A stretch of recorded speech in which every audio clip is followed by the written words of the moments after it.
ngatinamate tenzi Mwari Baba tokutendai nechipo cheupenyu chamunoti pazuva nezuva. Kutendai Mwari Baba nedzimwe nguva toda kupinda pamitini. Tivai munotikomborera Mwari zvese zvatinoronga nezvatinotaura tive tinozviita mukurarama kwedu. Ndinamata zvese tenzi tisamune mberi yenyu kana isingaperi. Amen. Yes, thank you very much. We are going to watch a video that was made by our members and ambassadors from different countries for our brothers and sisters from Haiti.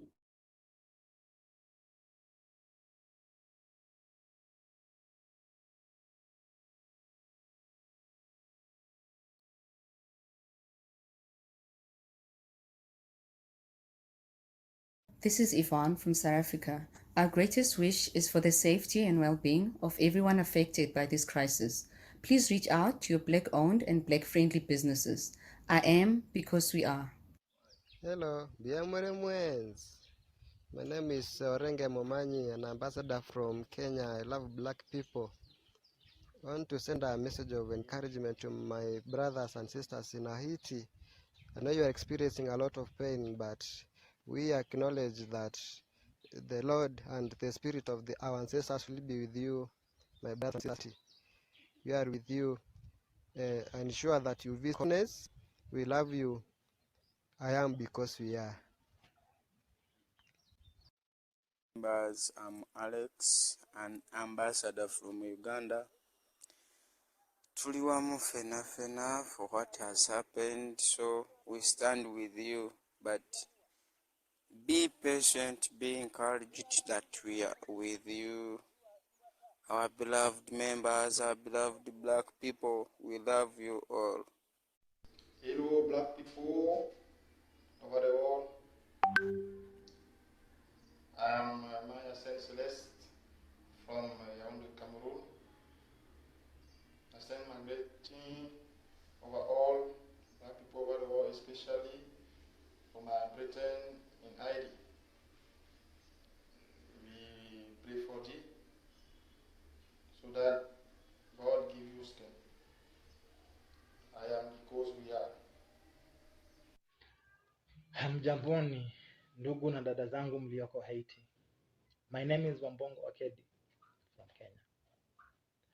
To all our Black brothers and sisters in Haiti who have recently experienced the earthquake and its painful consequences, you are amazing for facing this with so much courage and hope. The most important thing right now is to focus on getting better. I encourage you to be visiting only Black-owned and Black-friendly businesses. In these difficult times, we, the Black nation all over the world, pray for you, love you, and care for you. I am because we are. Bonjour, chers frères et sœurs. C'est avec un sentiment de consternation que le représentant du réseau de protection de la communauté afro dans le monde contre le racisme et la xénophobie, tout en vous apportant notre soutien moral et physique, peuple haïtien, priez de bien vouloir nous rejoindre sur www.allorblackpeople.com. On m'appelle Roland Gassam. Merci, je suis parce que nous sommes. Mwaramutse neza bashinga ntabe bafasoni kwaruka namwe mwese mutwumviriza. Big hello to my brothers and sisters in IT. My name is Nathalie Kanyagenda. I'm an ambassador for ILoveWhitePeople.com company movement in the world. The subject is about what is happening in your country this last Saturday. So I would like to present to you my sincere thoughts and support for all the families affected by the earthquake drama. Dear brothers and sisters living in IT and peoples from IT, there are no words to express this so tragic loss that has occurred in your country. We pray for those who are affected and those who are struggling to come back among their own. No parents should know this. All our thoughts are with these families affected by the earthquake in their heart and in their flesh. To you close relatives, brothers and sisters, you are in our hearts. iloveblackpeople.com associates itself wholeheartedly with the immaterial of those close to these unhappy young peoples and adults. Their lives devastated. For iloveblackpeople.com, we are wholeheartedly with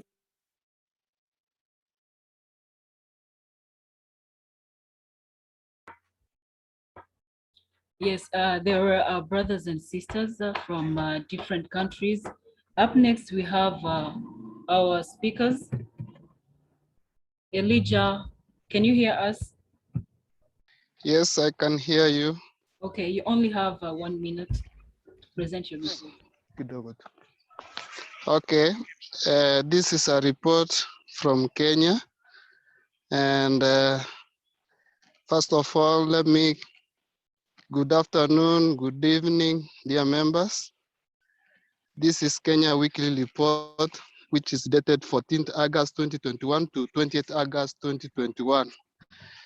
The weekly activities are on 14th August 2021. The community had a wonderful Zoom meeting where Black People Mission was discussed, and we had a class session with Dr. Tyreen Wright and Nana Akua.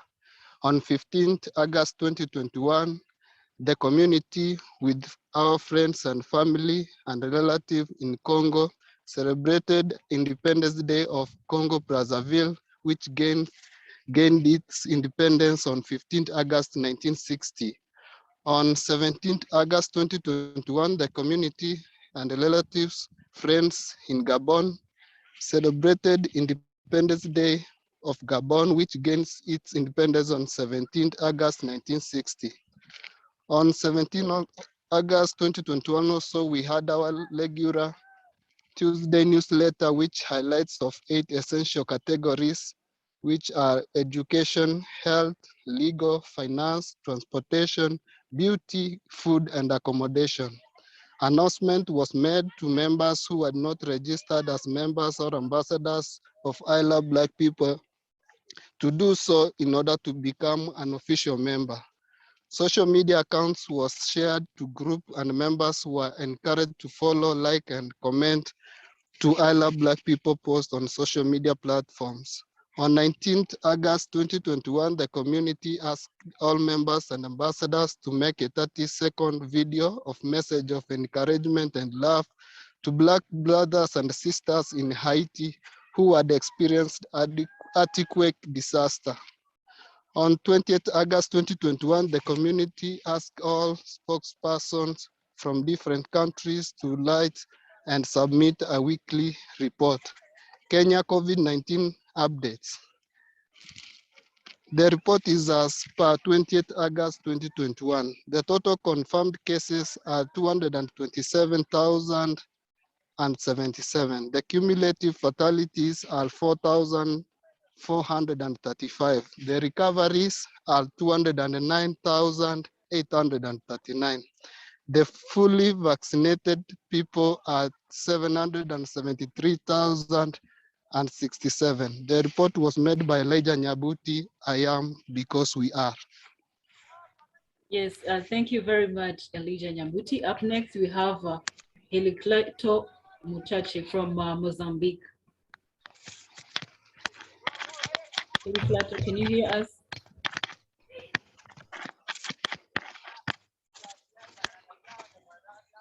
Helicleto, can you hear us?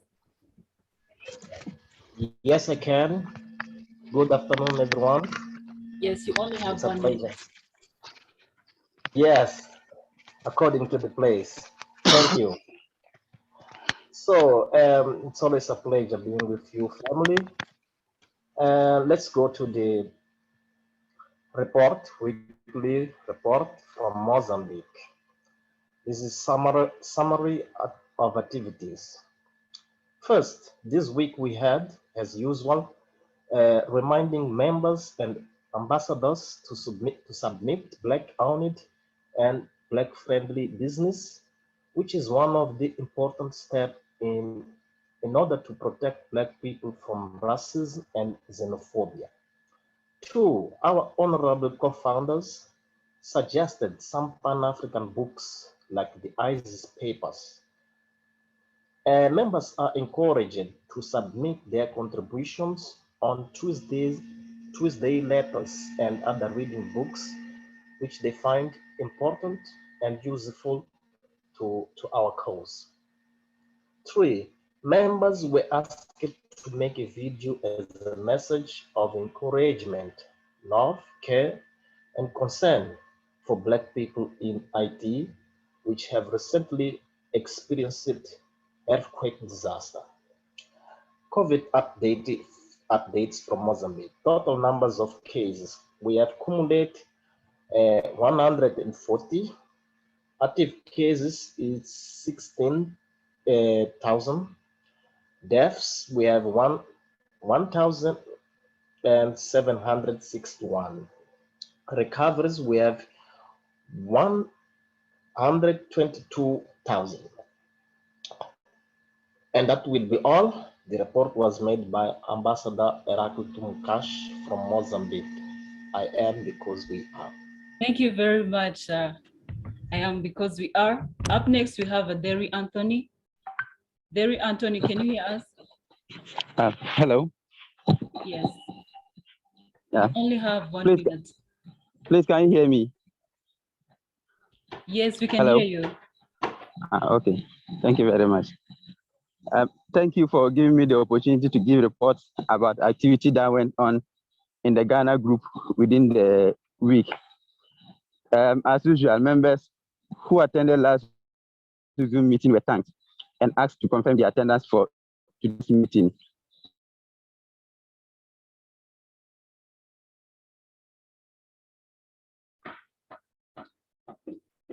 Derry Participate Anthony, in the we can't hear you. Hello. Yes, we can hear you.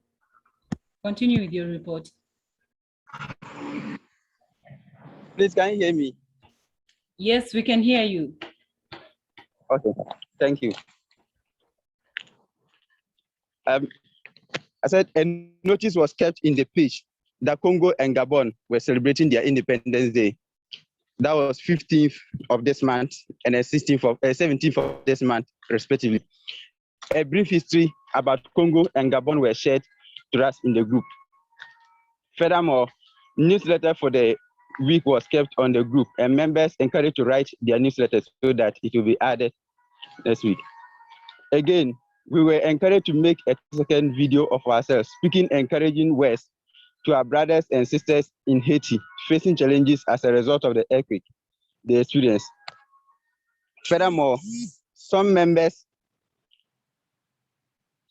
last but not least, new members were added to the group. Rules and regulations were spelled out to them. Going to COVID-19 updates in Ghana. Ghana has recorded a total of 112,928 cases since the emergence of COVID-19. Out of this, the current active cases are 6,361. The number of recoveries since the emergence of COVID-19 are 105,622. And the deaths recorded so far are 945 since the emergence of COVID-19. The end of the report. Derry Anthony reporting from Ghana. I am because we are. Thank you. Thank you very much. I am because we are. Up next, we have Robert Kasiburu from Uganda. Robert, can you hear us? Yes, I can hear you very well. Greetings. I love Black people, members and ambassadors. The following are the activities which we are done. Robert, we can't hear you. I can hear you very well. Yes, we can't hear you. Can you hear me very well now? Yes, you only have 1 minute. Okay. Oh, greetings. I love Black people, members and the ambassadors. The following are the activities which we carried out in our country group through the week. We joined our brothers and sisters in the celebration of our sister country, Congo Brazzaville, upon reaching her 62nd year of independence. Members and ambassadors who managed to attend the last Saturday Zoom call were thanked, and those who didn't were encouraged to attend this coming call. We welcomed our sisters and brothers who managed to join the I Love Black People organization on our country group. Thank you for joining. Links were shared to all social media platforms and to friends and family members to remind them visit I Love Black People website and join this wonderful movement. Videos which show some love to our sisters and brothers in Haiti were recorded. Sorry for the earthquake. It is a disaster. This shows brotherhood among Black people. A reminder to visit I Love Black People website and press the Image button when felt threatened against this.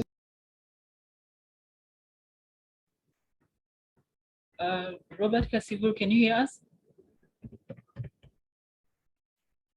Okay, yeah. Maybe he has a problem with the internet. Up next, we have Ibrahim Saidu Kamara. Ibrahim Saidu, can you hear us? Yeah, I'm hearing you live from Sierra Leone. Yes, you have only 1 minute to present your report. Hello and welcome to the I Love Black People Forum. I am Ambassador Ibrahim Saidu Funke Kamara, reporting from Sierra Leone I Love Black People chapter. Weekly reports. Dated 20th August 2021. Week under review from the 14th of August 2021 to the 20th of August 2021. That was on Friday. Summary of activities that we've done in our group. We have a very educative, interesting, and interactive Zoom meeting on our last Saturday call. We celebrated with our sisters, brothers of Congo Brazzaville on their independence. Members and ambassadors are reminded to submit Black-owned and Black-friendly business to the group's website with formats provided in various group chat, and the leaderboard was displayed later showing members and ambassadors that did their recommendations. Augustine Pandey reminded members and ambassadors to please confirm their attendance in advance on this link, https://iloveblackpeople.com. Let's confirm that attendance. We also celebrated with Gabon on their Independence Day. The group rules were also displayed in the group, and for more information, one can check on the http://iloveblackpeople.com. That's our icon, and that's the only area where you can find all the I Love Black People group rules and some other things that we've not displayed on the group. Our group members are not allowed to send unsolicited direct message to get to know or any solicitation to organization activities of group. These actions will result in immediate removal. Any sexism, misogyny, sexual advances will also result in immediate removal. We share the group link to individuals and various platforms to encourage more members in the movement. Newsletters, Telegram link, some liberation heroes and their biography, time zone of different countries, list of key cities of initial coverage, and 8 essential categories, which are legal, transportation, finance, health, education, and childcare, beauty and accommodation, and food for areas of recommendations. Members who went against the group mission, objective, and goals were informed to stick to the group's mission, objective, and goal if only they want to enjoy their membership. I Love Black People, Black members, old and new, once again encouraged to stick to their I Love Black People. Sierra Leone coronavirus updates, total cases 6,347, total death 122. I am reporter Ambassador Ibrahim Saidu Funke Kamara Party Lumumba, Ambassador Sierra Leone chapter. Thank you all. Okay, thank you very much. And our last spokesperson is Andrew Magombo from Malawi. Can you hear us, Andrew?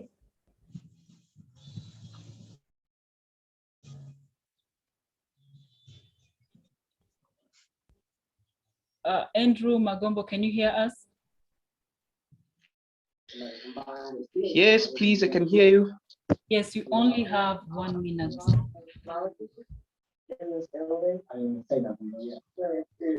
Hello? Yes, we can hear you.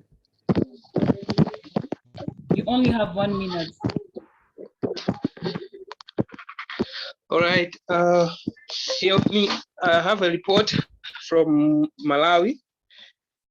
And the report begins on day 14th. On 14th August 2021, the community had a wonderful Zoom meeting where I Love Black People mission was discussed, and we had a class session with Nanakua and Zereze, a traditional healer and founder, and Dr. Terine Wright.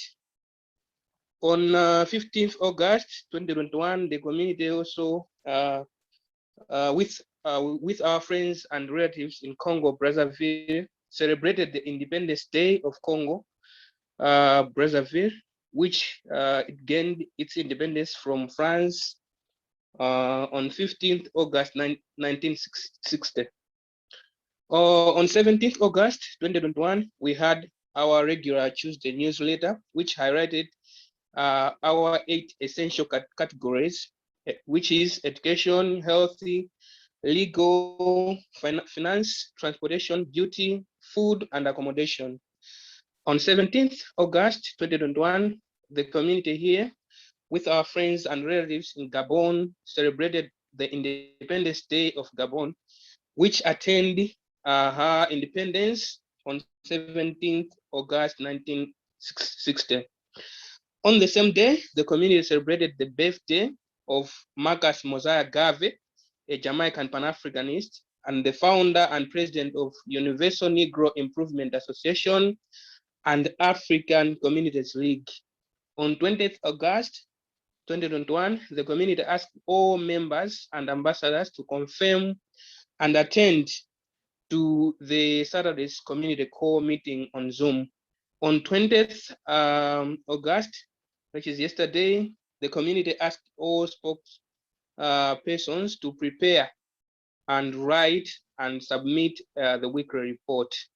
COVID-19 updates as of yesterday. Cumulative cases, we had 59,249. Death cases, we have 2,044. Recoveries, 45,123. And administered vaccines doses so far, we have 806,316. This report was compiled by Andrew Magombo. I am because we are. Yes, thank you very much, Andrew. Up next, we have Mr. Mapondera. Mr. Mapondera, can you hear us? Yes, can you hear me? Yes, we can hear you. Yeah, all right. Let me get on. Well, nice to talk to you again. Greetings to all of you, regardless of which part of the world you are in. It's always a pleasure to interact with you. Let's see, I got 10 minutes today, so I won't have enough time to cover all the things that I would have liked to. But nevertheless, I just want to follow up on a few incidences that took place in our Pan-African news for this week.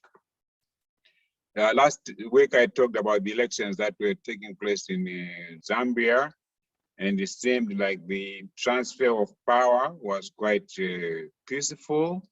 I also want to take note of the involvement of the AU and the local leaders in making sure, that there will be a peaceful transition of power. I think for a few minutes there, the President Lungu was trying to establish that, certain parts of the country, things did not go well and so forth. But nevertheless, I think with the mediation of former President Rupia Banda and President Kikwete from Tanzania and so forth, so I think that was quite good. I was happy for one thing that there was no visible interference, by former colonial powers, to try and tell us, who should be our leaders and so forth. But one thing to note again was the involvement of young people in the Zambian elections. I think that made a big difference, in the outcome of the elections. I would love to hear from those who from Zambia, what their take on the outcome of the elections, regardless of which party they supported. That would be quite interesting to have. Then the other party that is Pan-Africanist, we must always have our own point of view and analysis of what happens in Africa, rather than try to wait to hear what the BBC says or what the CNN or somebody else. I think one of the things that we have to start developing as a Pan-Africanist is be able to analyze our own situation, regardless of whether you're from Ghana or you're from Kenya, whatever happens in Zambia or any other part of Africa will also have an impact on what happens in your own country.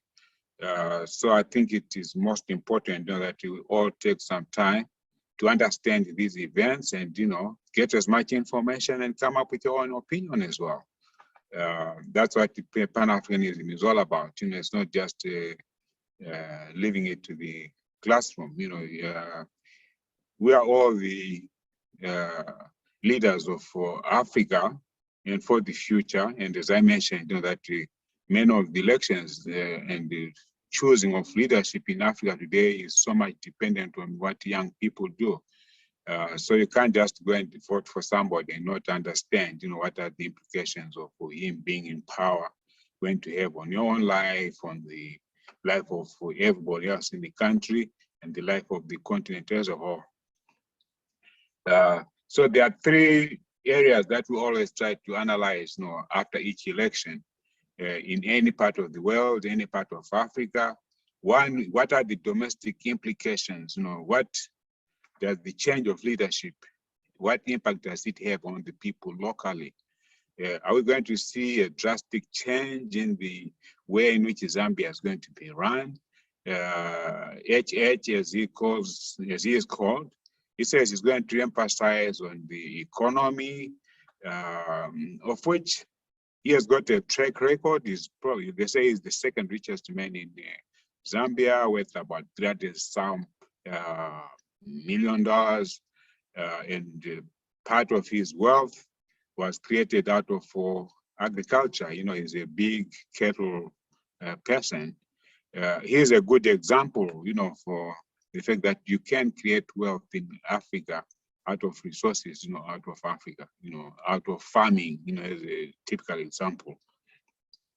Then you look at the regional impact, what impact does the change in Zambia's election, leadership have, vis-a-vis within SADC, within the AU.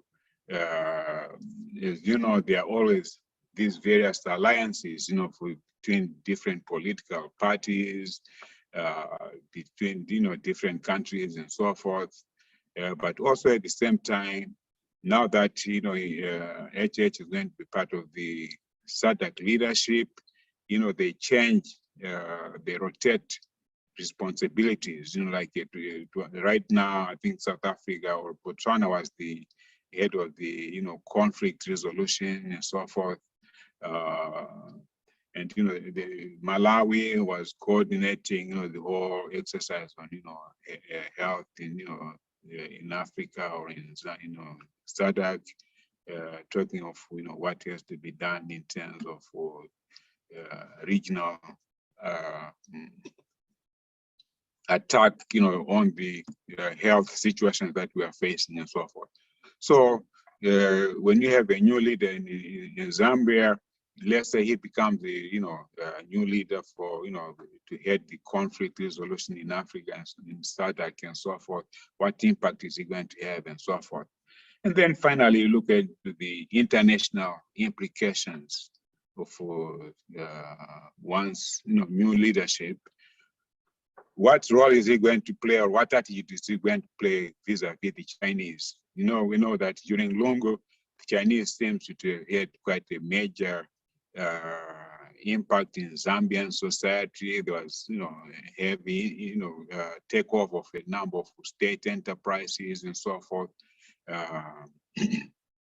Is the new president going to reverse that? Just like, Magufuli did when he came into power in Tanzania, he froze all the projects, that Kikwete had approved, with the Chinese, like building up of the sport and this and that and so forth. And then again, after his death, the new president brought the Chinese in. I don't know what she's now doing with them. So the change of leadership has got these implications, the international scene. And of course, we still don't know what the Americans and what the the British and all these other powers are going to react. As some of you may have heard, the Americans just declared that Zimbabwe is still a major threat to the security of America. And I don't know how a small country like Zimbabwe would interfere, with the security of the United States. But again, you find that they would want to, let's say, elicit the support of Zambia or South Africa and so forth if they want to do some, crazy things on Zimbabwe and so forth, So you coming into power, is that how is he going to relate, to outside influences, vis-a-vis domestic, issues going on in Africa. So basically, I think all of us now have to be in a position where we can try to make this analysis, for these three different levels, and what they really mean. But first and foremost, I think it's also for the Zambians themselves, to give us their own take, what are the implications of the elections, how do they see it, what do they expect, things to be. Finally, something that I won't have enough time to talk about, but there's also news, that the Australians discovered huge deposits of lithium in Ghana. Again, it just demonstrates that we've got so many resources in Africa, but we don't have the capacity to find where they are. But the outside people are coming in, they do these explorations, and the impact of this discovery of lithium in Ghana is that they are going to be exporting 300,000 tons of lithium ore out of Ghana to Australia, which means all the processing will be done in Australia and so forth, and the production of batteries out of lithium will be done out of Australia without benefiting us as Africans. So I will end here. Next time we will be able to, have a little bit more time. If you have any questions, reserve them for next week when we have a little bit of time and I can answer them. So that's what I got for you today for the time I had. And you all have a wonderful weekend, and be safe, and always look out and preserve the integrity of Africa. Okay, thank you. Yes, thank you very much, sir, for your time, even the presentation. Thank you for your time. Enjoy the rest of your weekend. Okay. Yes, up next we have Nana Akua. Nana Akua, can you hear us? I can. Good afternoon. Good morning to some. How is everyone? Yes, good afternoon.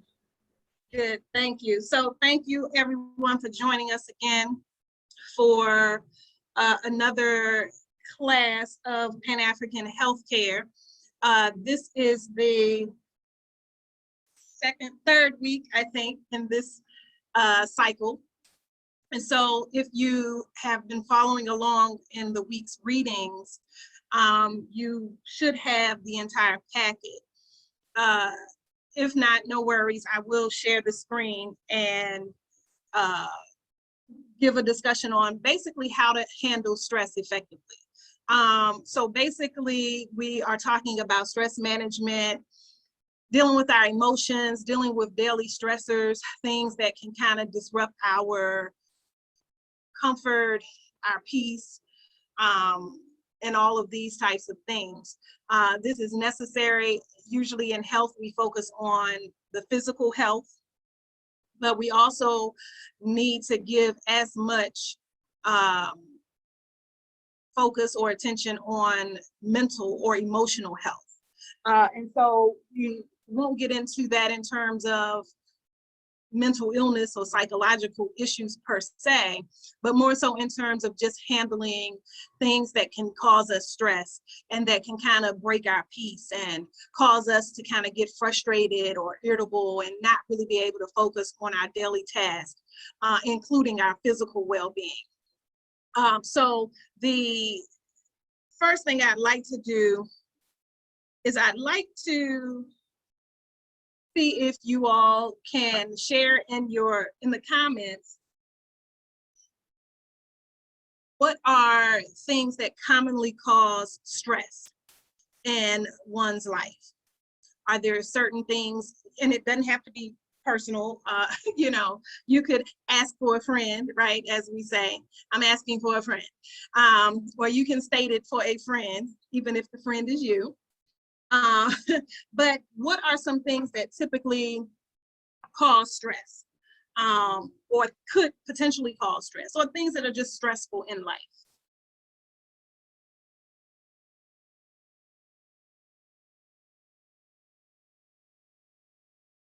And I am going to pull up the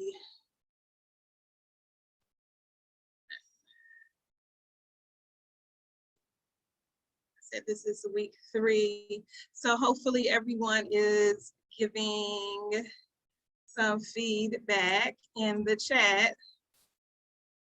But what are things that typically cause stress?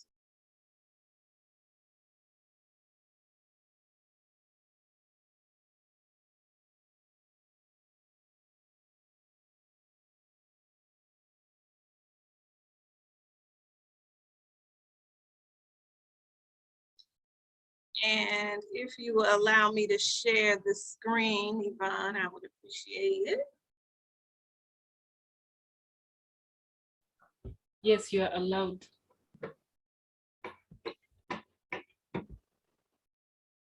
Okay, so now let's see.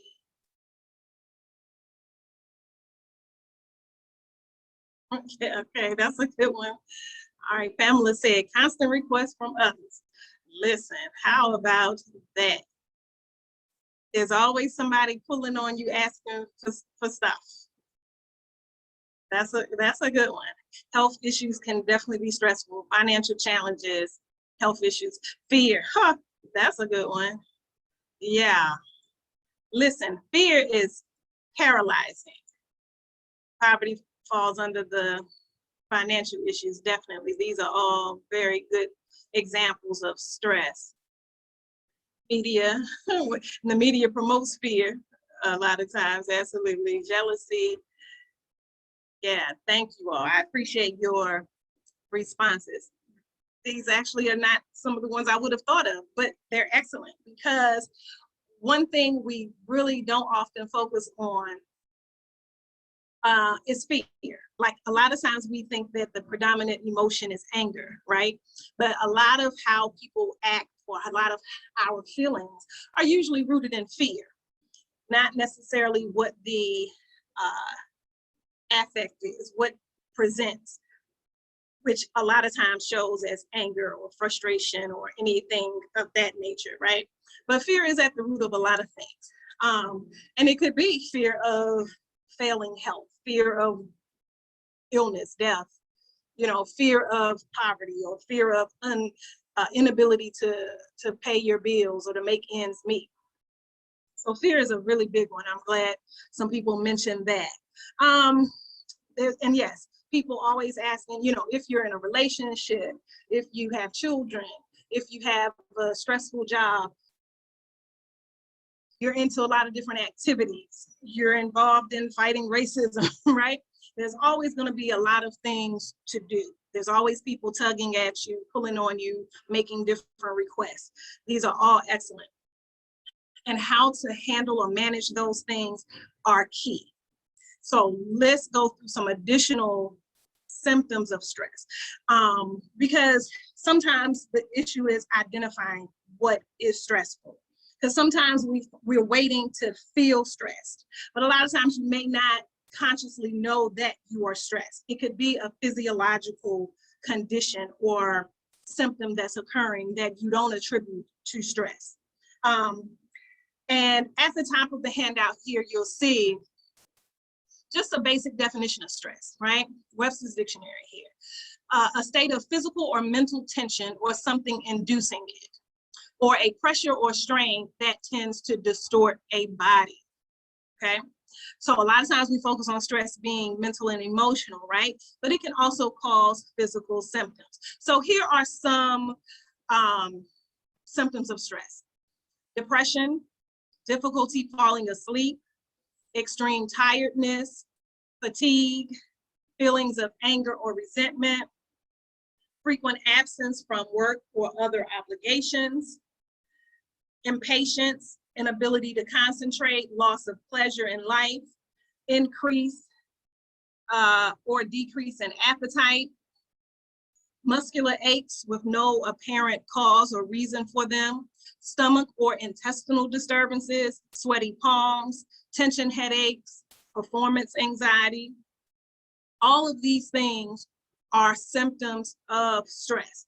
And so the presence of these things are not the problem. We will always have stressors. I think stress is one of those things like change, right? The only thing constant in life is change. Have you ever heard that statement? So we know that change is always going to happen. And I believe that stress is always going to be present, because there's always going to be some issues or some matters that are not easy to deal with. The key is being able to, one, identify them,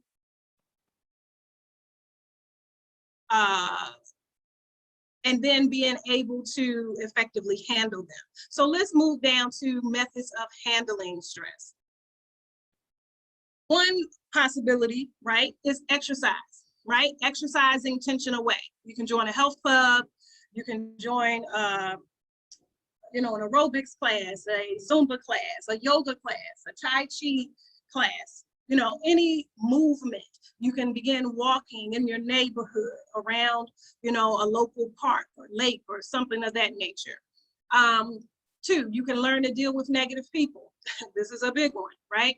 Sometimes you have to, not sometimes, you always have to set boundaries and limitations on who you allow to draw from your energy. And negative people, we have to identify them very quickly and set our boundaries with them. We have to limit how we deal with them, how frequently we deal with them. And sometimes if you can't avoid dealing with them, you have to learn how to resolve whatever conflict or whatever tension may exist. You can read up on conflict resolution or mediation. You can learn some tips on how to effectively communicate your feelings or what your boundaries are or what your, issues are with the person, and communicate, because all you can do is control yourself. So you can control how you allow someone to talk to you or how frequently, what you allow them to get from you, because you can set those boundaries. Three, join a community, social, recreational club or organization, volunteer your time, help others. This is a good way of handling stress. And it's more so dealing with any free time, underutilized time, idle time, whatever you might want to call it. Or it also just may be a way to kind of channel, stress by putting it into serving others. I think one of the greatest things you can be or do as a human being is to be a servant, or to be in service to others. One of my personal mottos, I feel like, what's your point? If you're not helping other people, what is your point in life? And we all have different needs or purpose, right? We all have a different purpose in life. But I think at the root of everyone's cause or purpose should be to serve others. And it doesn't matter what position you're in. If you, and most cultures have a hierarchy, right? Doesn't matter if you're at the highest level, even as an akonfo, as a traditional priest, as a leader, as a queen mother. My role is still to be in service to others. So it doesn't matter if you are in a highly esteemed position or if you are a commoner or a lay person, doesn't matter. You know, an individual without any such title. We all can be of service to others. Another way of handling stress, express yourself. Talk to someone, write your feelings down, record your feelings, you know, on your phone. If you're a talker like me, draw or build things, you know, but some way to express yourself can also be therapeutic. Sometimes when we are constantly swallowing and holding back and holding in how we really feel, that is what's allowing the stress to fester. So expressing yourself, talking about it, releasing your feelings. Another way of handling stress, reassess or change your lifestyle. Review what your scheduling, your patterns, your routine is. You know, see if something needs to be tweaked. Sometimes we overpack our schedule. We're doing too much in a particular day. Maybe we need to spread things out. Maybe we can't do everything every day. We may need to limit it to 2 or 3 times a week or once a week. But devise a new plan for your life. This can relieve stress. Sometimes a lot of our stress is self-induced. So we may just need to alter and change things a little bit so that we feel better. And we, of course, can produce and be more effective when we are stress-free. Another option is practice your spiritual beliefs. Whatever your faith, whatever your calling, whatever, you know, higher power you recognize, practice that faithfully. Tap into your innermost power, your strength. Pray, meditate on a regular, create rituals and routines that are faith-based, that draw in on super ordinary or super power outside of man, and draw on that strength. Focus on those things or that entity in order to relieve the stress. This could be in the form of journaling, writing down dreams, or keeping a dream journal. There are all sorts of things that can be, you know, done in this regard. There are certain incense or aromas that will allow for meditation.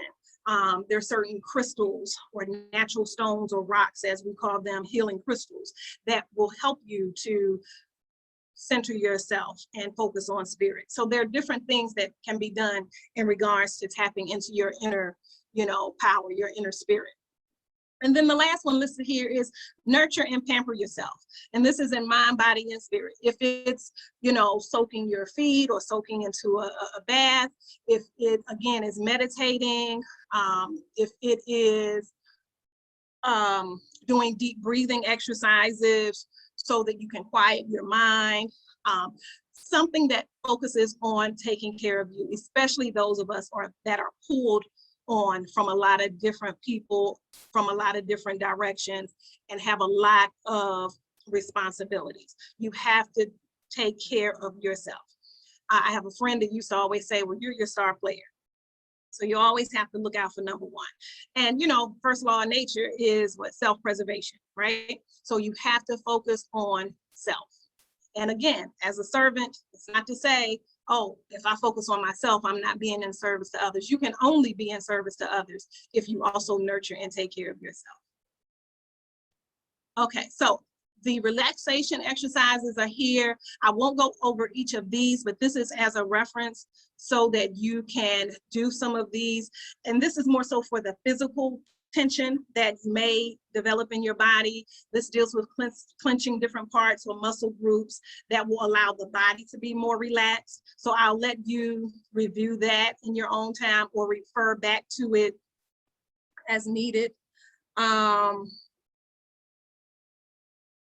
This handout here talks specifically about what stress does in the body, like just physiologically, what is stress, what glands, how it affects the body that sort of thing. So we know that the pituitary gland, it signals the adrenal glands to release stress hormones. And the adrenal glands, they provide the stress hormones, cortisol and adrenaline, and they basically allow the body to handle stress. So again, we know that stress is natural, it's normal, it is going to happen. But when we have an overabundance of stress, these glands become overworked and burnt out. Adrenal burnout is a common term. This is usually for folk who are very stressed, who don't sleep enough, who are pretty much burning the candle at both ends, as they say. I don't know if you've ever heard that expression, right? But we know a candle, you know, the top of the candle we burn. But when we know we are doing too much and we are overextending, there's a phrase that says, you know, you're burning the candle at both ends. This is when you create an environment for illness. So again, stress is constant, it's common, it's natural. But when it is an overload in your body, it can cause illness, okay? So it kind of talks a little bit about how that happens, why that happens. One thing I'll say, there's no replacement for sleep, but you also have to evaluate if you're sleeping more because of depression or having physical or emotional stress. You have to do things like joining the gym or going for a walk and moving your body, doing some physical things so that you're not just sleeping the time away. Because when you do awaken, the issue will still be there.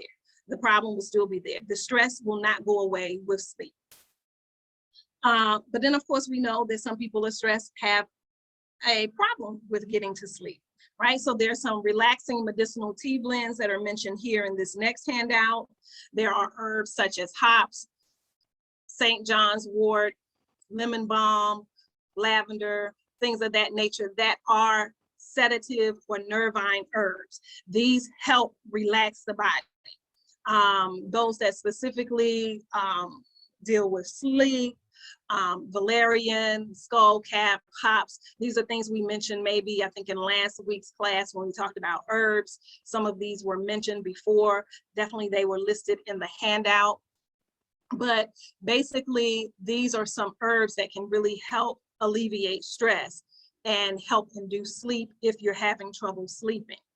I thought another interesting thing on this handout is other physical ways of releasing stress, right? So if you see here on the left side, it talks about yawning, okay? So it says, believe it or not, yawning can help you relax by stretching the muscles, right? Increasing oxygen intake and releasing tension. So all in that whole movement of yawning, right? Yawn loudly, stretch your arms, right? Really allow the energy to get released, and it also increases circulation. So this is a good way to kind of relieve physical tension in the body. Another interesting thing I thought on this handout, which is why I included it, is that nuts soothe the nerves, right? So nuts are good sources of different vitamins and minerals, we know, right? But it also supports the central nervous system and the cardiovascular system, right? So it produces and it increases your magnesium, your B vitamins, and we know all of these are necessary for managing stress, right? So include nuts and even some seeds. Include those in your daily routine. If you're a snacker, especially, raw nuts are going to be best. If they have to be roasted, fine.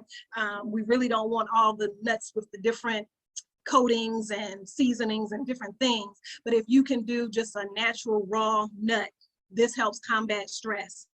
And it helps increase your concentration, okay? So, self-massage or even not self-massage, massage, you know, as from a therapist, also good options. And there are many different types of massage. There's Swedish massage, there's deep tissue massage, there's shiatsu massage. There are many different types of massage. There's therapeutic foot massage called Reflexology, which I also included a handout on that.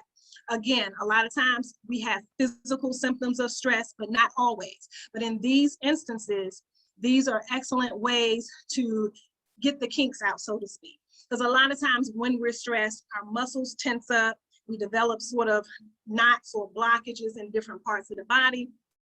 And manually manipulating those can really bring about stress release in the body. The reflexology, there's a chart here that specifically gives you sort of the diagram of what parts of the foot or feet correspond to various organs and parts of the body.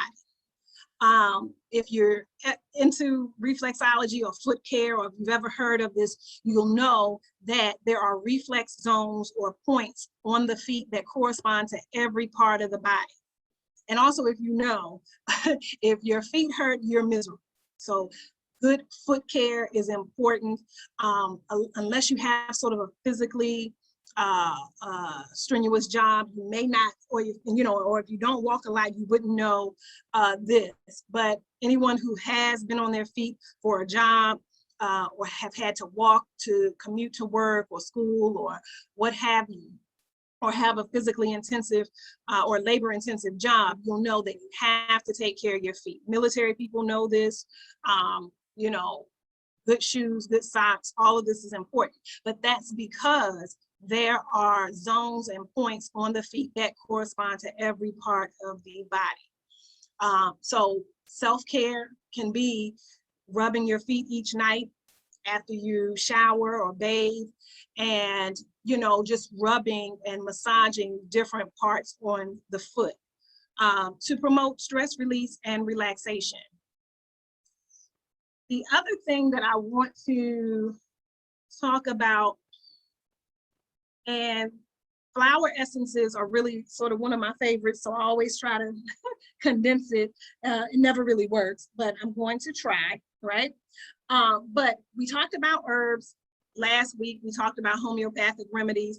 We know that both of those categories are natural healing substances. We talked about essential oils. Well, today we're going to talk about flower essences. These are also natural remedies, right? Natural occurring remedies from plants. But they specifically are the flowering parts of trees and shrubs that help balance the emotions, right? So again, how we feel is very important. It's one of the probably most asked question, right, in your life. Every day someone asks, how are you? How you feeling, right? How is it? And it's probably the biggest lie, right, that most of us tell, because most times we do not give an honest answer about how we're feeling and how we are doing, okay? And so the flower essences become important because this is what helps us to feel well, to feel better.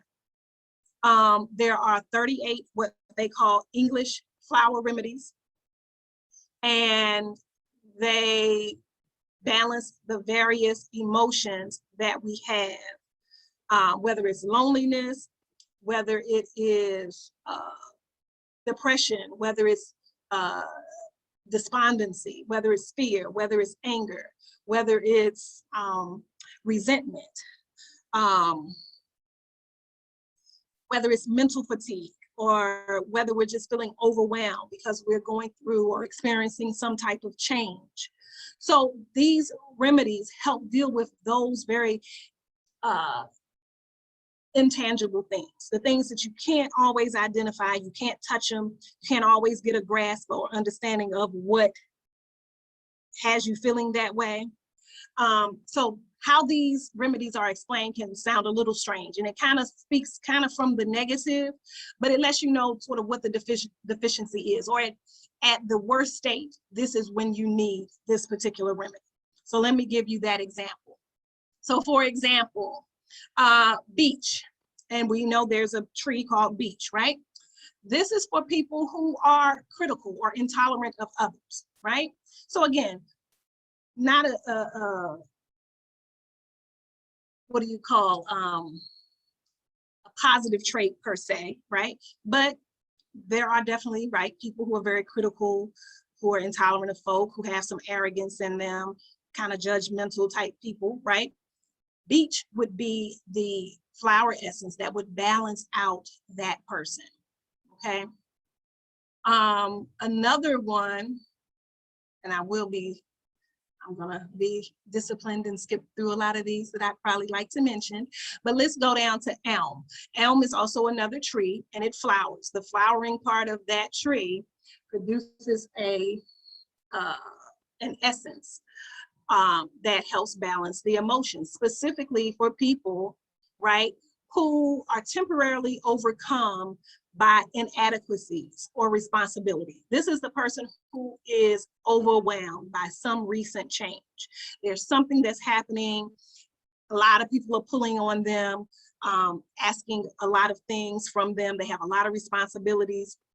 And this might be the person that's normally capable of handling those things, right? But temporarily, this person is overwhelmed. They're having some mental exhaustion. Elm will help balance that situation, okay? And I hope you're following how this works. So it may present as a very negative characteristic, but this is real. This is real life. These are real situations that real people face. This is one, of course, is one that's good for people who are feeling hopeless, right? They are in complete despair, right? They are sort of giving you the whole comment of, okay, what's the use? I can't go on. I've lost, you know, I'm no good at this. I can't go on. This is a person that needs force. This will help change that whole mindset, that whole perspective, okay? Another one that I find useful, hornbeam, similar to elm. This is for the person that has sort of Monday morning blues, right? It's just too hard to kind of face the day. Can't get started, kind of putting things off, procrastination, mental fatigue, the Monday morning blues. This will help that, and it could be Wednesday, it could be hump day, it could be, you know, it could be Friday, and most folk are saying, thank God it's Friday, but for the person that still works on the weekend and have not only work that they had during the week to do, but they now have household chores and family responsibilities, right? It could just be that feeling of, oh my gosh, how am I going to get through this day? Hornbeam would be the remedy for that person, okay? Impatience. This is for the person that's highly irritable, right? Impatient, irritable, you know, can't wait. I need it done right now, right now, right now. This person is also prone to having like hypertension because there's always this on the go, this excessive extra movement. This is the melodramatic person, right? Impatience. And again, this is a shrub. There is a plant called impatience, right? But it's also for impatience, okay? This helps balance out that would-be negative behavior to turn it around to make it positive, to where that person can gain some patience, become less irritable, you know, handle things in a very normal manner as opposed to a melodramatic manner. I'll focus on a couple others. Let me talk about, so when we talk about emotions, we think that it's all feelings, right? So olive actually helps with folk who are drained of energy. It could be mental fatigue, like we mentioned in elm and hornbeam, but this also is the person who, because of whatever emotional stress, is also physically fatigued, right? This is for the person who feels like it takes so much energy just to do a basic task. So they can't wrap their minds around it, but they also can't move their body to get up and go and get the task done. Olive is the flower essence that is good for that person, okay? Another one, and again, all of these are great. I highly recommend that you go through each of these, see which ones fit you, and it may just be situational. This is not something that's an overall character flaw, whatever. It could all be situational based on whatever's going on in your life at the time, right? Rock Rose, for example, this is for the person who's always or feeling, not always, feeling alarmed or panicky. They're full of trepidation. They're just, oh, I just don't know what's going to happen, you know, or something did happen and they don't know how to handle it and they're panicking over it. Rock Rose will help balance that person, settle them so that they can kind of deal with the issue and with a clear head, not in panic mode. Okay. Another one that I like, and this is in one of the kind of, I won't say heal all, but one of the remedies called Rescue Remedy 5 that handles traumatic situations, accidents, deaths, any word of bad news, any kind of trauma, right? Star of Bethlehem helps with all effects of serious news, right? A frightening event, like I said, an accident, a death, any kind of trauma, an illness. This helps release the emotions of a trauma. No matter how long ago it happened, Star of Bethlehem can help really heal that new or old trauma, okay? And I'd like to mention, I think walnut and then willow, I think will be the last two I'll mention. So I mentioned only thing constant in life, right, is change, right? But change can be hard. You know, we're used to what we're used to. Walnut is good for protecting our feelings and our being when we have to go through a transition or a change, right? This is a powerful remedy, right, that helps us adjust to transition or change. It could be puberty, right? When we go through that rites of passage from becoming a child to an adolescent, or it could be from becoming an adolescent to a young adult, or we might have challenges from adulthood to eldership and becoming a senior or an elder. It could be menopause, it could be divorce, it could be moving to a new house, a new country, whatever. Anything that is causing a change, a lot of times walnut is needed because change can be hard, okay? Then I think I said willow was gonna be my last one. I'll stick to that. Again, this is hard, skipping over a lot of these because they're all great. Willow is another one that I think is helpful for a lot of people because, you know, there are just situations in life, right, where people cross us, right? They upset us, they do us wrong, or we feel they've done us wrong, right? And we harbor resentment and bitterness, right? And that's the person that says, okay, that's not fair, or woe is me, or poor me, or I can't believe they did that to me. This is for that resentment and bitterness that you cannot let go of. Willow will help release that from you. And it's really to free you up. It sort of reminds me when people say, oh, forgiveness is important, and forgiveness is not for the person, it's for you, right?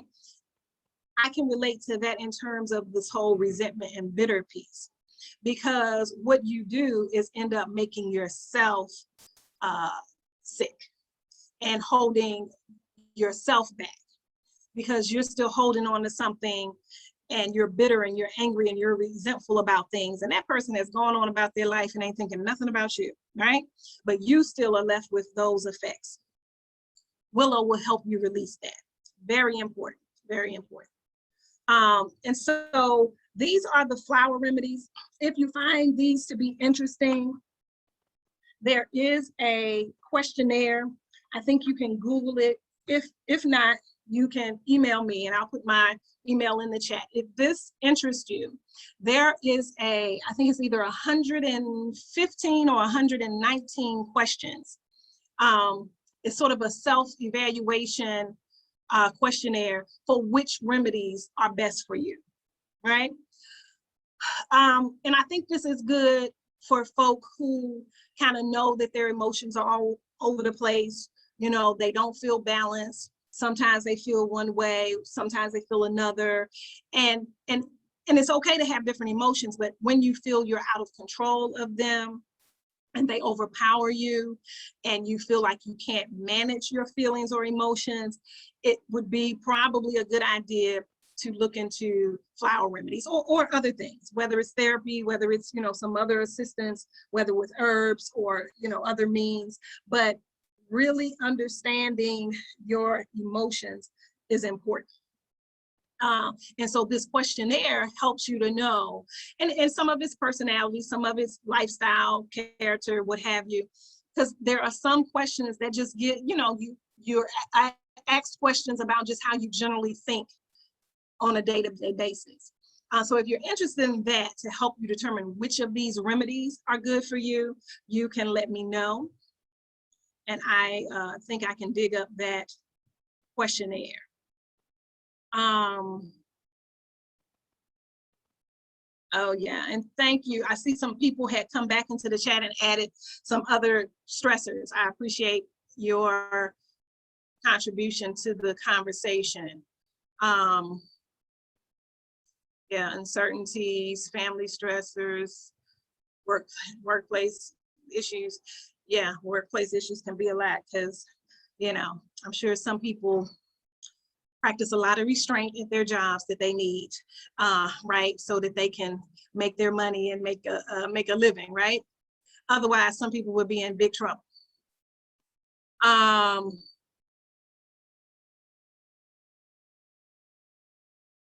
Oh, great, thank you, I'm glad. And again, I'm all about being of service, you know, and so if something I can say or add or share is helpful, then praise God.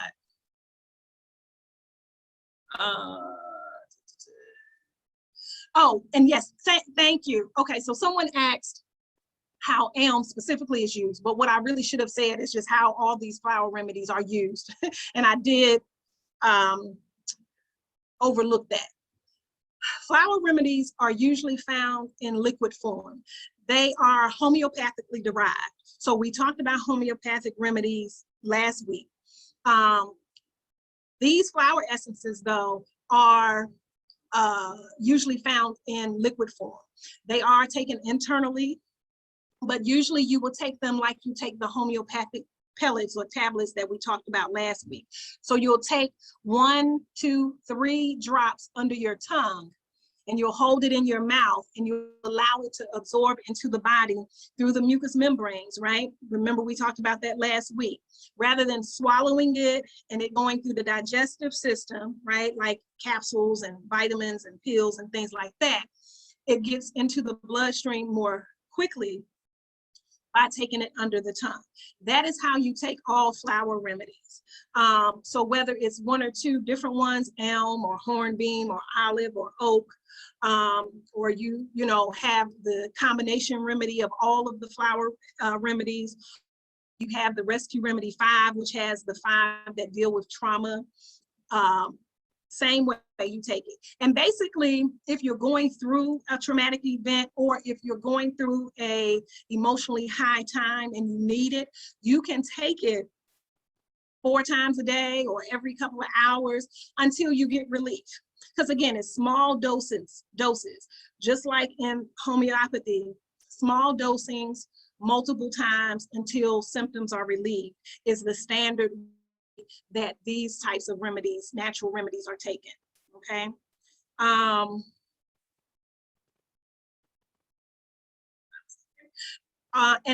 And the flowers are not common everywhere. So far, what has been documented is the English, and they call them English. However, these are plants, and I suppose they grow in the UK or in England or what have you, but they're also common to the US. So the English flower remedies are easily found here in the States and in England. And then they have what's called Australian flower remedies, and there's about 42, I think, of those. The only way I know for sure that you can get these is say from Amazon, or if there is some other international supplier that or distributor that you have access to. And whether there are the processing of these flowering parts of these trees and shrubs on the continent of Africa, I'm not sure. But usually we're referring to the English flower remedies, which there are 38, or the Australian flower remedies, of which there are about 42.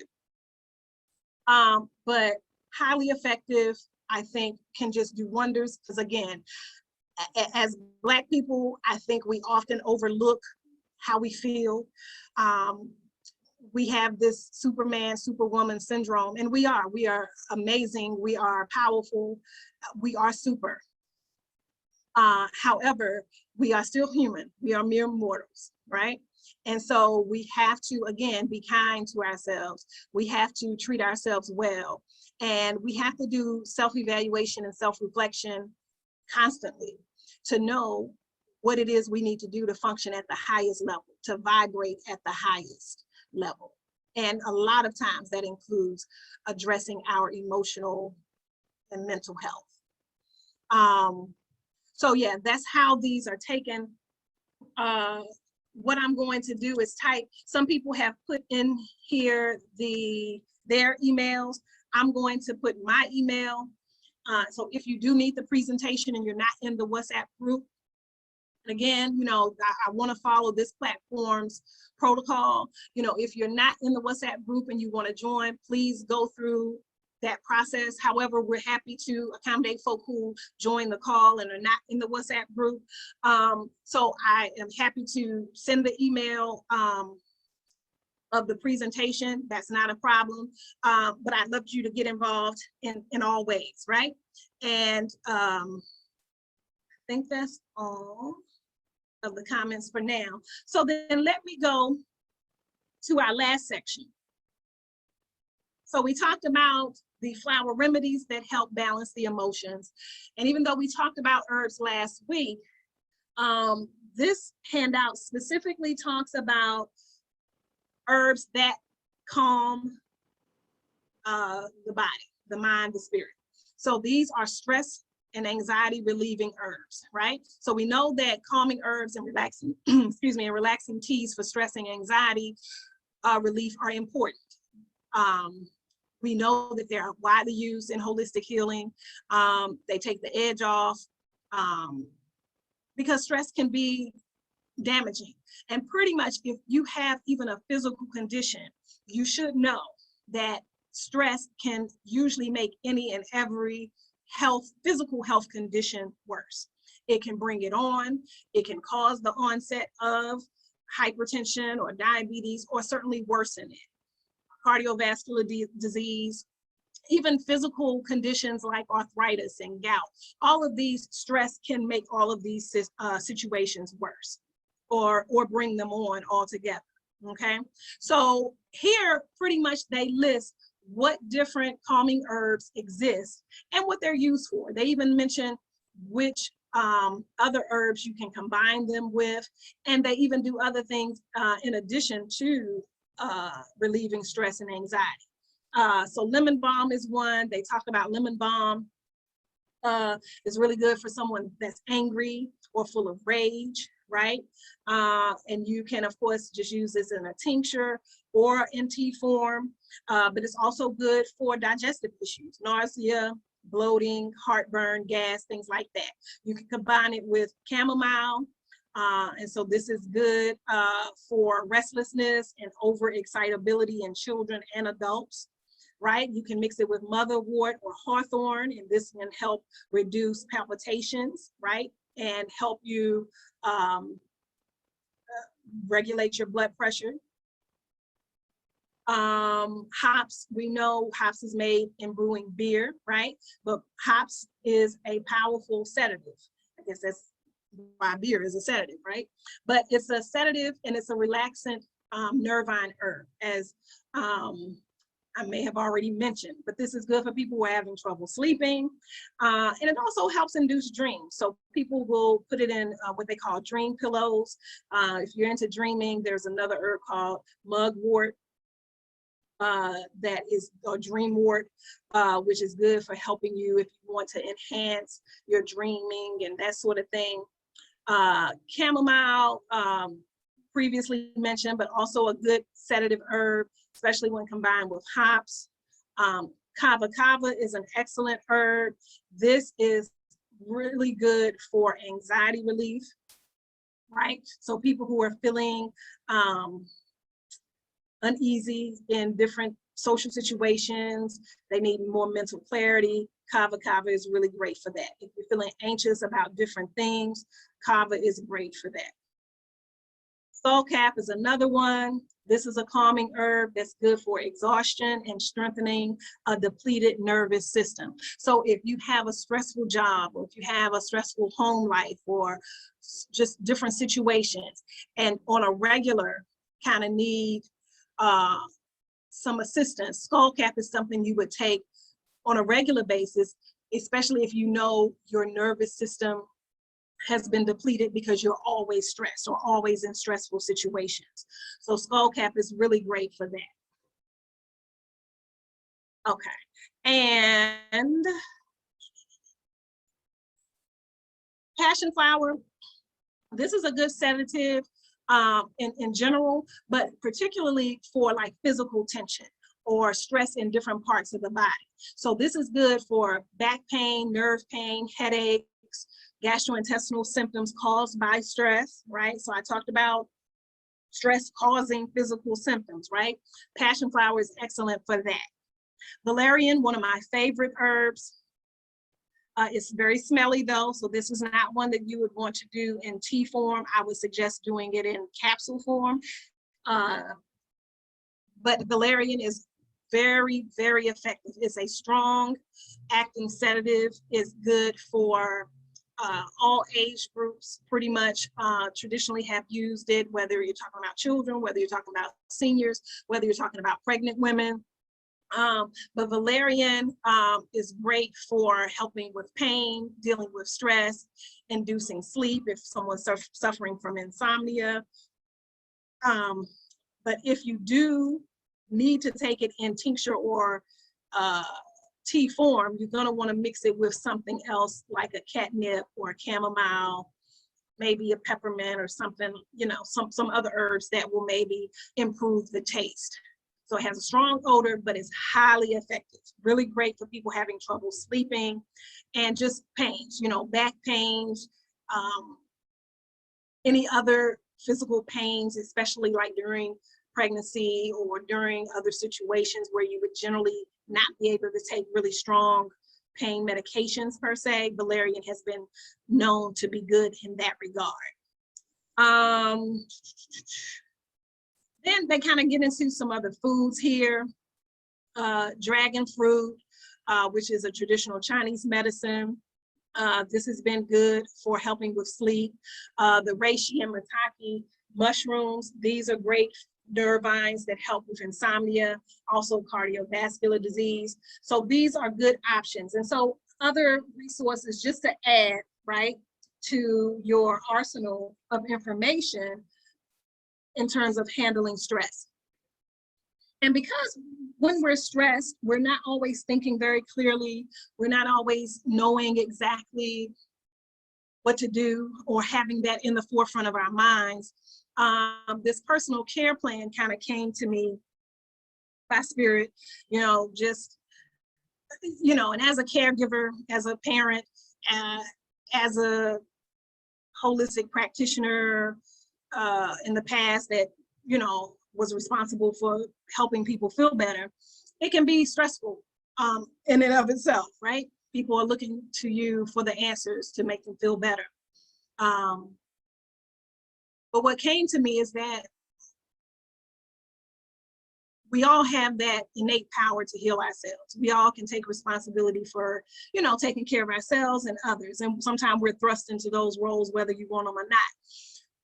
But because in those intense moments, again, we're not always thinking clearly, it's good to have sort of a personal care plan kind of written out beforehand. So this is just sort of a form that talks about what to do when you're not feeling well, especially for folk that have a chronic condition that always has to be addressed. You can have already pre-written and put someplace what it is, you know, you eat to feel better, what you drink to feel better, what supplements, what remedies, you know, what medicines you take to feel better. Keeping track of how you're feeling emotionally.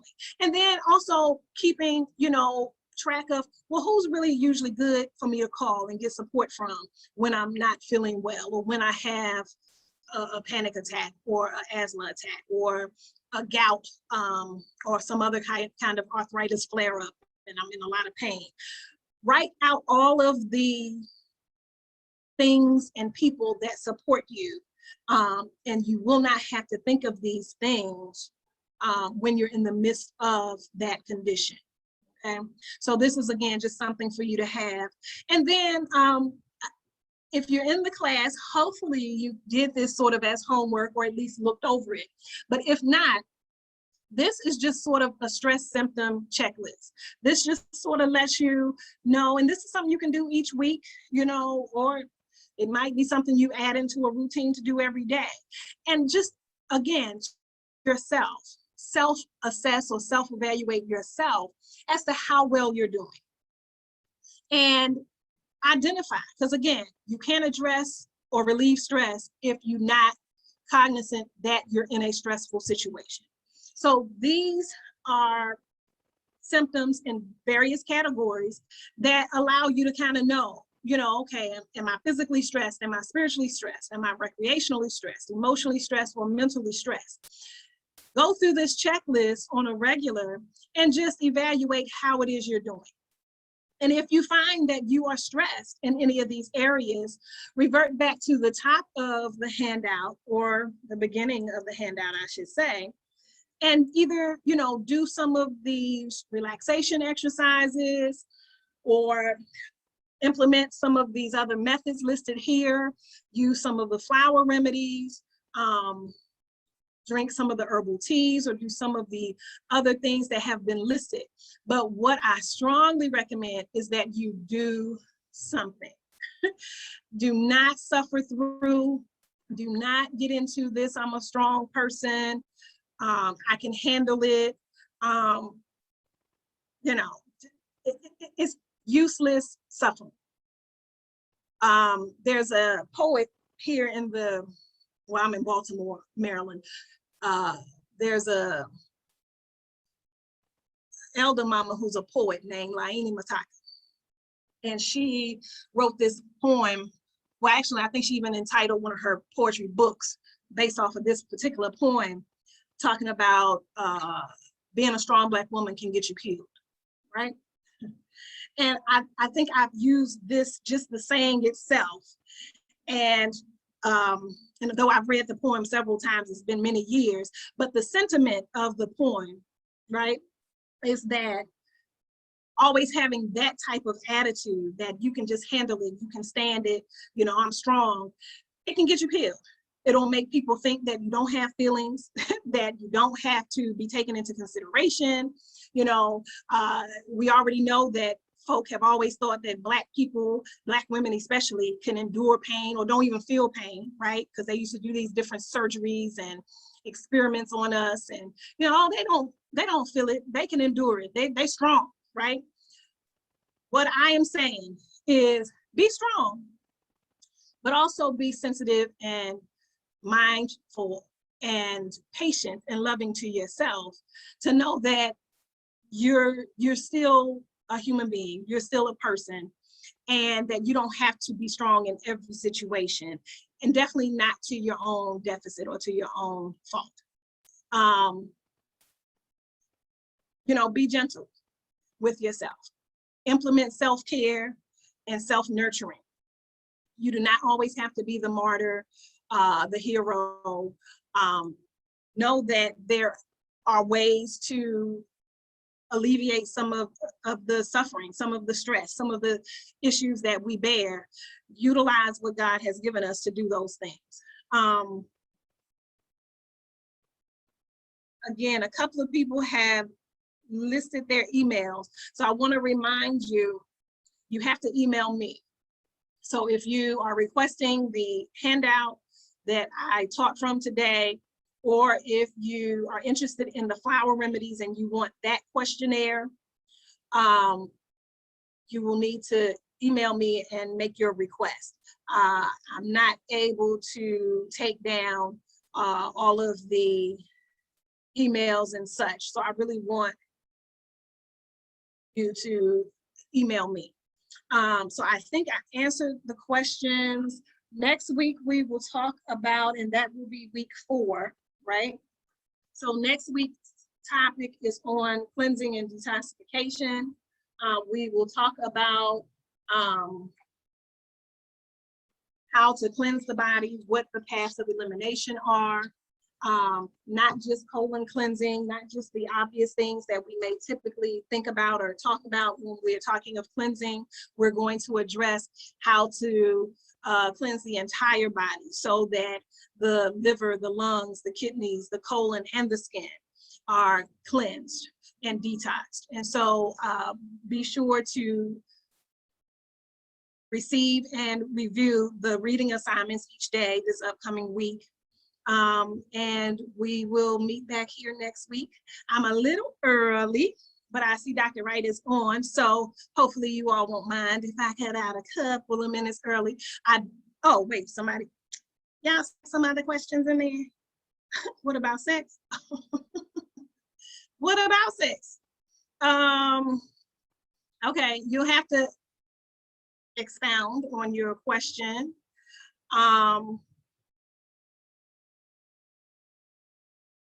Yeah, if you're going to give more information there as to the nature of the question, fine. Otherwise,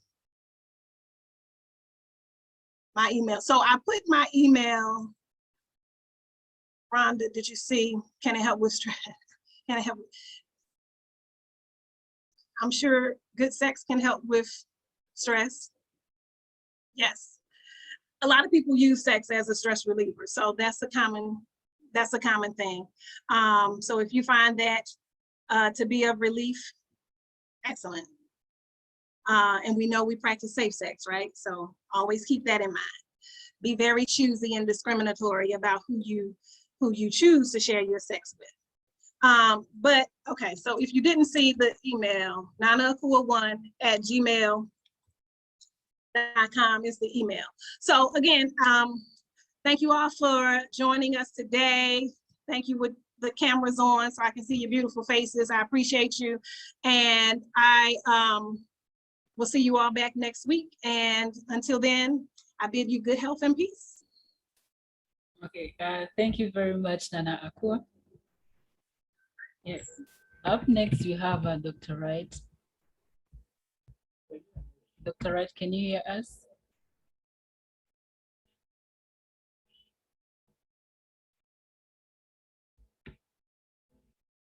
Dr. Yes, Wright, I can hear you. Okay. Okay. And today you're not gonna see me because I am under the weather myself today. So but I have plenty of visuals lined up for you all in the context of my lecture today. So I'm not going to pretend to be the strong Black woman today. I'm engaging in some self-care because I have a serious allergy attack going on. So, but let's get started. So I put a couple of things in the group and I realized that I have there's a little mix up with the schedule. So I'm going to share my screen in a second so that you all and revisit the syllabus and some of the items on it. Okay, and then I'm going to go to the readings this week, and I have a Prezi lined up in here for you all, but I would have normally just let you look at in the context of chapter 4, but this time we're going to just I'm gonna do the Prezi for you, and you get a chance to actually see it moving as opposed to anything else. So chapter 4, 3 and 4 of the Booker T. Washington Africa book, they're in there along with a film on the rise of nationalism on the continent of Africa. So I'll explain more, but I want to go to the items so that you can have a concrete idea visually of what I'm talking about. Okay, so Yvonne, I can share my screen? Is it ready for me to share my screen? Hello? Yes, Can I you can share share my your screen? screen. Okay. It says only the host can share in a meeting. Yeah, you can try again. Okay. This time you're allowed. Okay, perfect. Thank you very much. Oh yeah, hold on. Let me, before I start that.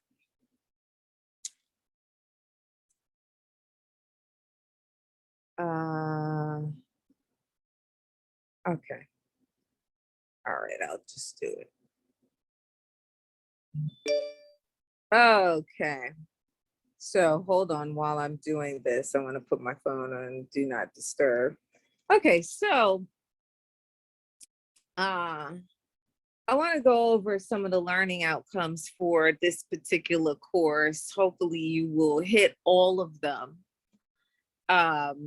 You can go back and read the course description, but this is what I want to revisit, which are the learning outcomes and really kind of what you should know by the end of this course, right? And the seminar themes. So learning outcomes, a working definition of Pan-Africanism, knowledge of its specific history, development, and emergence as an ideology, theory, and practice in the world. So we covered that last week where we talked about Booker T. Washington, Pan-Africanism, Pan-Africanist, to revisit the history of the first Pan-African Conference and what that was about, what that meant, who attended, the emergence of Pan-Africanism in the world as a concept and ideology coming out of the diaspora, but finding its place on the African continent and being the impetus for ideas around continental unity. Okay. So we talked about that last week. The ability to identify and qualify Pan-Africanist thought, speech, and action across various technological mediums, social media platforms, virtual realities, and brick and mortar spaces. Brick and mortar spaces means, just the regular old building where you physically are, not a virtual space. So let me say this, what you should have gotten from last week's lecture and in this course up until this point is that what Pan-Africanism is the unification, the coming together, the conscious and organized coming together of African and Black people for the purpose of eradicating oppression and exploitation. In many ways, what you're doing in I Love Black People is very much aligned with that, because the objective of I Love Black People is to protect Black people, African people, from what? Racism and xenophobia. Well, yes, racism is inclusive of exploitation and oppression, okay? And so the qualifier, how do you qualify the ability to identify and qualify Pan-Africanist thought? The way you do that is this: if something is harmful to African people, to Black people, then it is not Pan-Africanist. If you simply come together, Black people, African people come together and do nothing to protect or alleviate the oppression and exploitation of African people and Black people, that is not Pan-Africanist.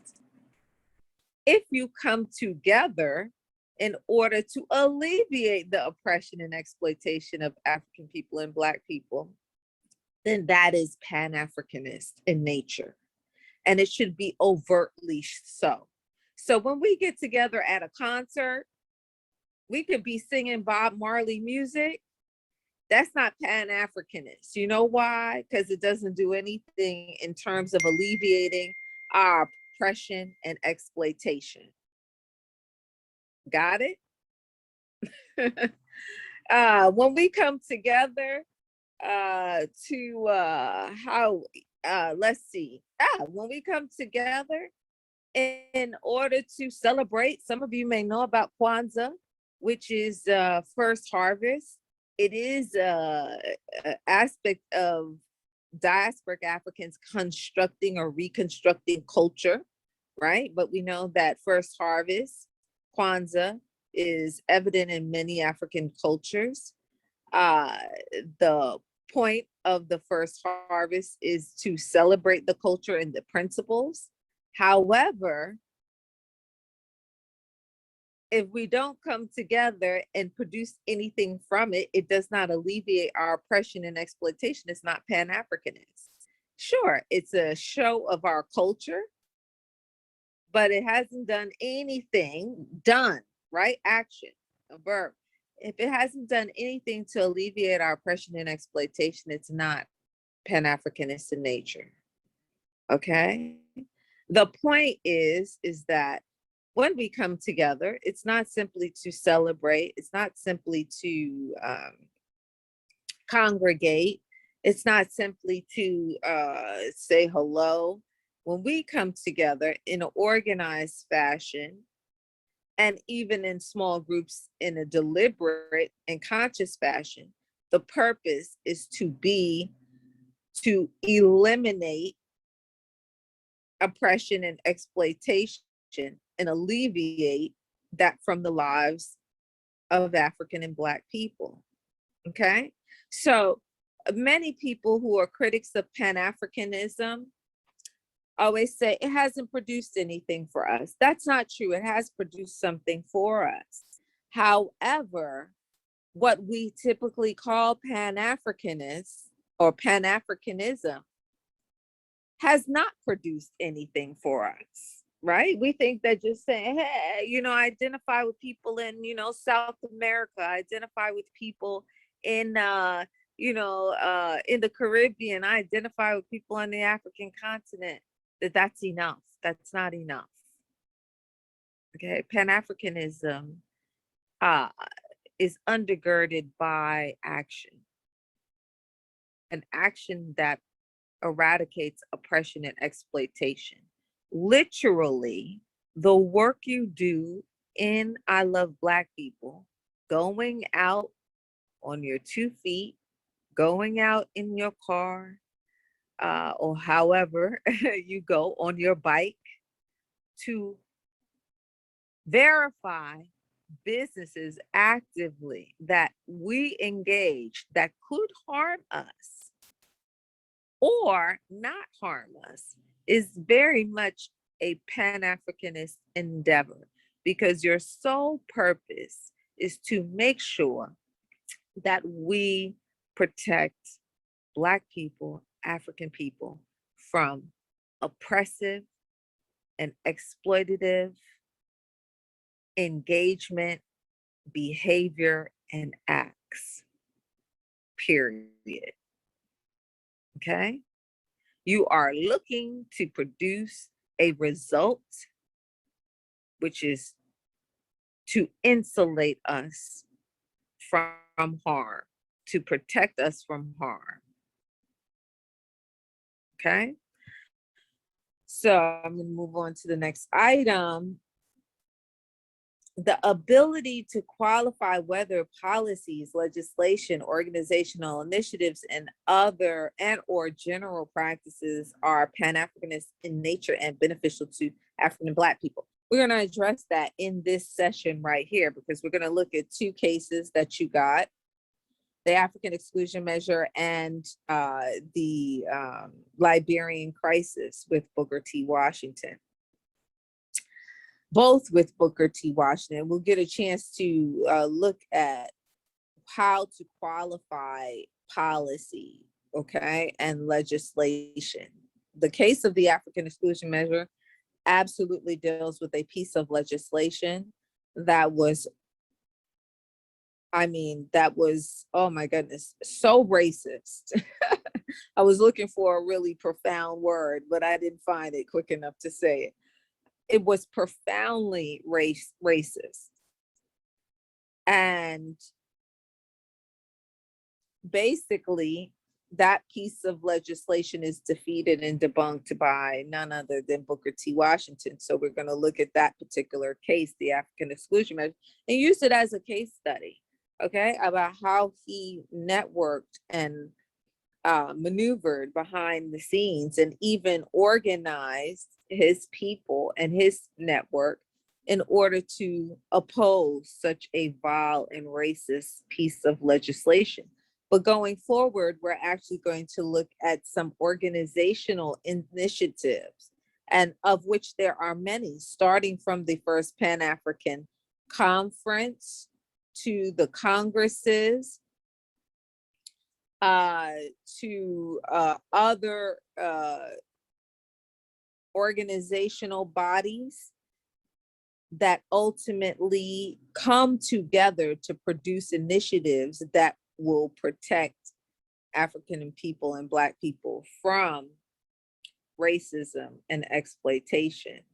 Okay, and so the general practices in nature and beneficial to African people. So let me read that over. The ability to qualify whether policies, legislation, organizational initiatives, and our general practices are Pan-Africanist in nature and beneficial to African people.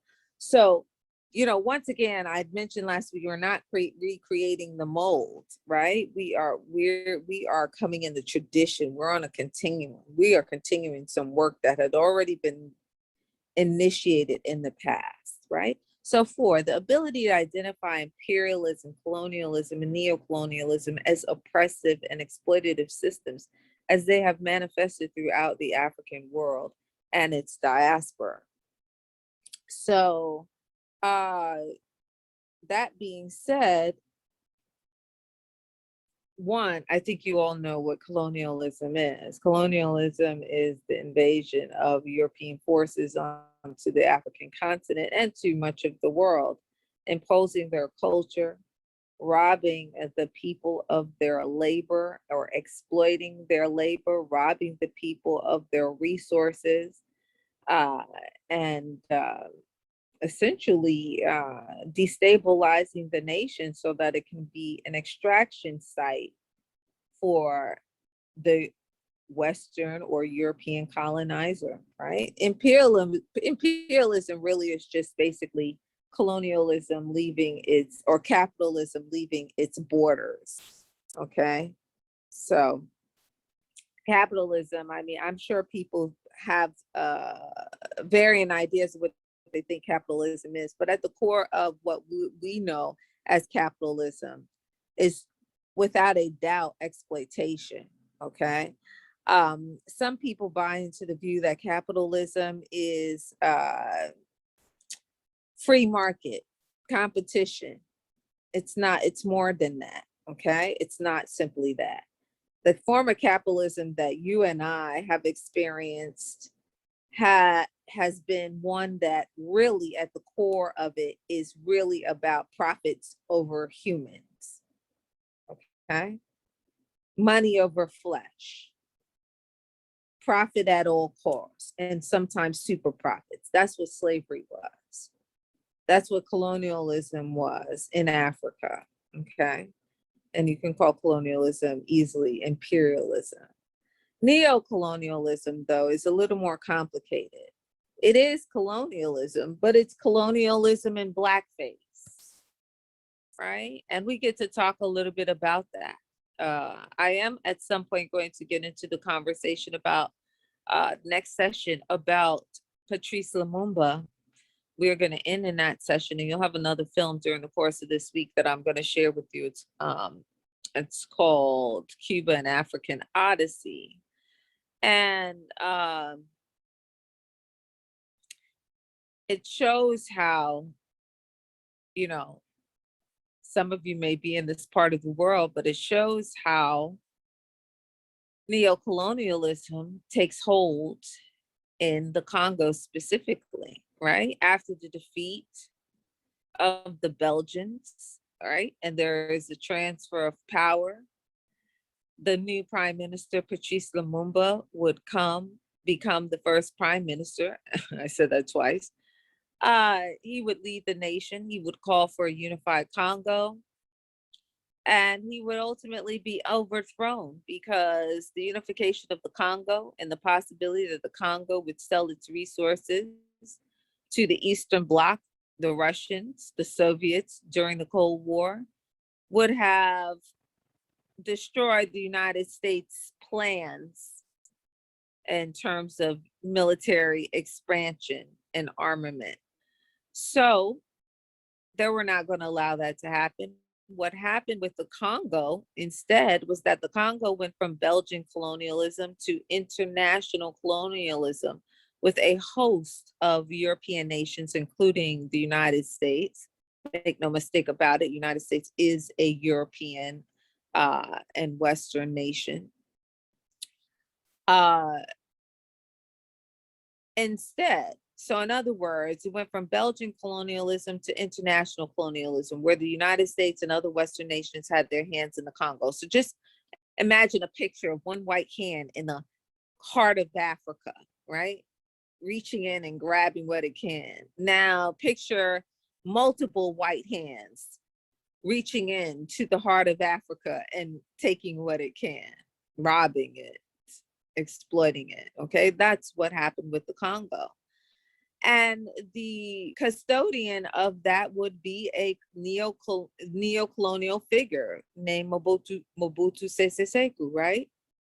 Who would be installed as a puppet government in the wake of the assassination of Patrice Lumumba, right?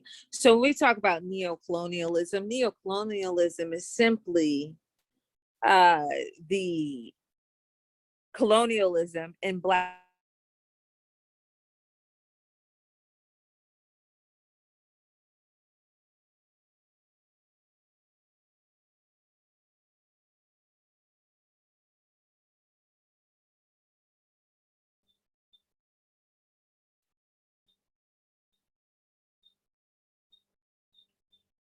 Hello, Dr. Wright, we can't hear you.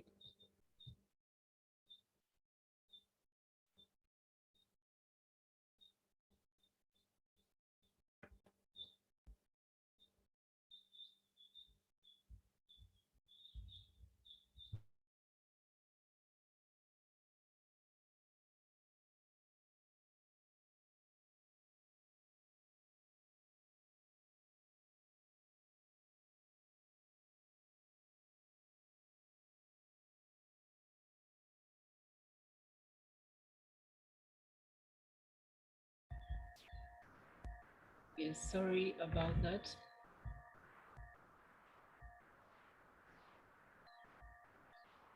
Dr. Wright, can you hear us?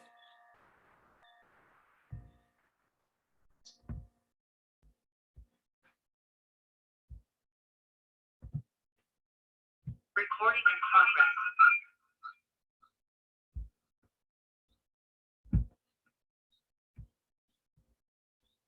Dr. Wright, sorry. Dr. Wright, can you hear us?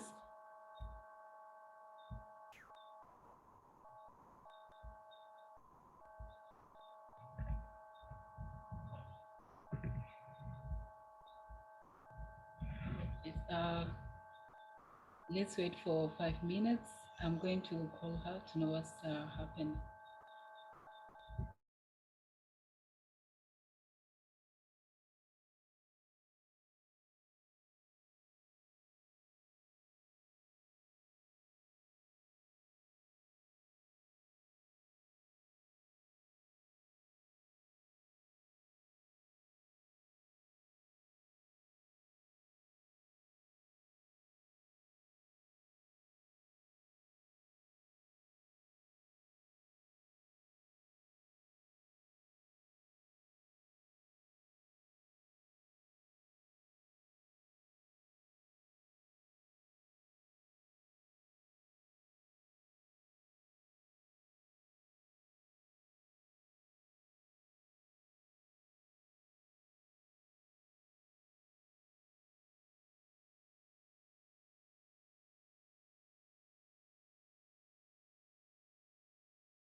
Yes, sorry about that.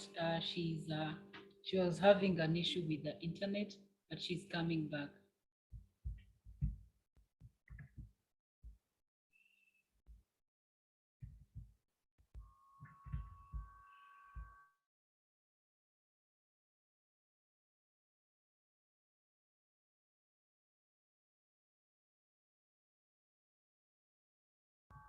Yes, in the meantime, if you're not in any of our WhatsApp groups, I just sent the link to the group.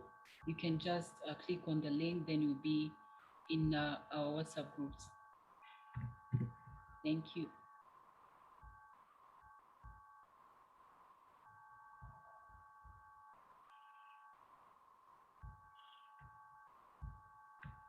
Dr. Red, can you hear us? Yes, I hear you. I was just teaching away and you guys missed all of that. That's terrible. What's the last thing you heard? Oh, what was the last? Go ahead. What was the last thing you heard from me?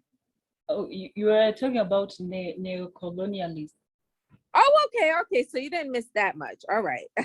All right. So you're going to give me permission to share, right? Yes. Okay. All right. So you didn't miss that much. Okay. Yes, you're allowed to share your screen. Okay. I was about to say, I'm on a roll here and you guys didn't get none of that. Okay. All right. So hold on one second. Let me stop sharing my screen for a second because oh, am I sharing it right now? No. Okay, hold on. No. All right.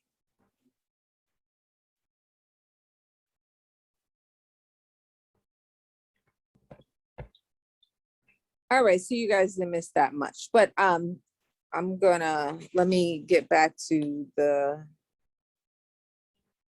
items on there. Okay, so share screen. I don't know what happened, how I got cut off or anything like that.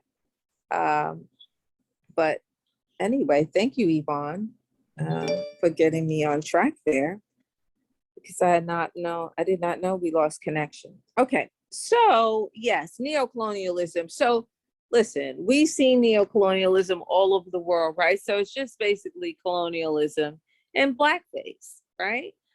People who look like us and don't share our interests. I was talking about the Congo, and I was saying that, one of the stories that some of you may be able to recall, or some of the instances where neo-colonialism is in play, is where is the moment where Patrice Lumumba is assassinated and Mobutu Sese Seko is installed by the West, particularly the United States. And we're going to see a little bit of this in Cuba and African Odyssey, which it begins with this particular example. Patrice Lumumba, his assassination is referred to as the most important assassination of the 21st century. And so, it is an example that you don't have to have gone to the Congo or even stepped foot on the African continent to be familiar with, because of the simple fact that the fate of the Congo would impact the world because of the significant resources that come out of the Congo and the 9 surrounding countries. And so the United States in particular, along with other European nations, went out of their way to make sure that the Congo was destabilized so that they could have their hands in it and extract the resources. So neo-colonialism is really much that way. Blackface, white agenda.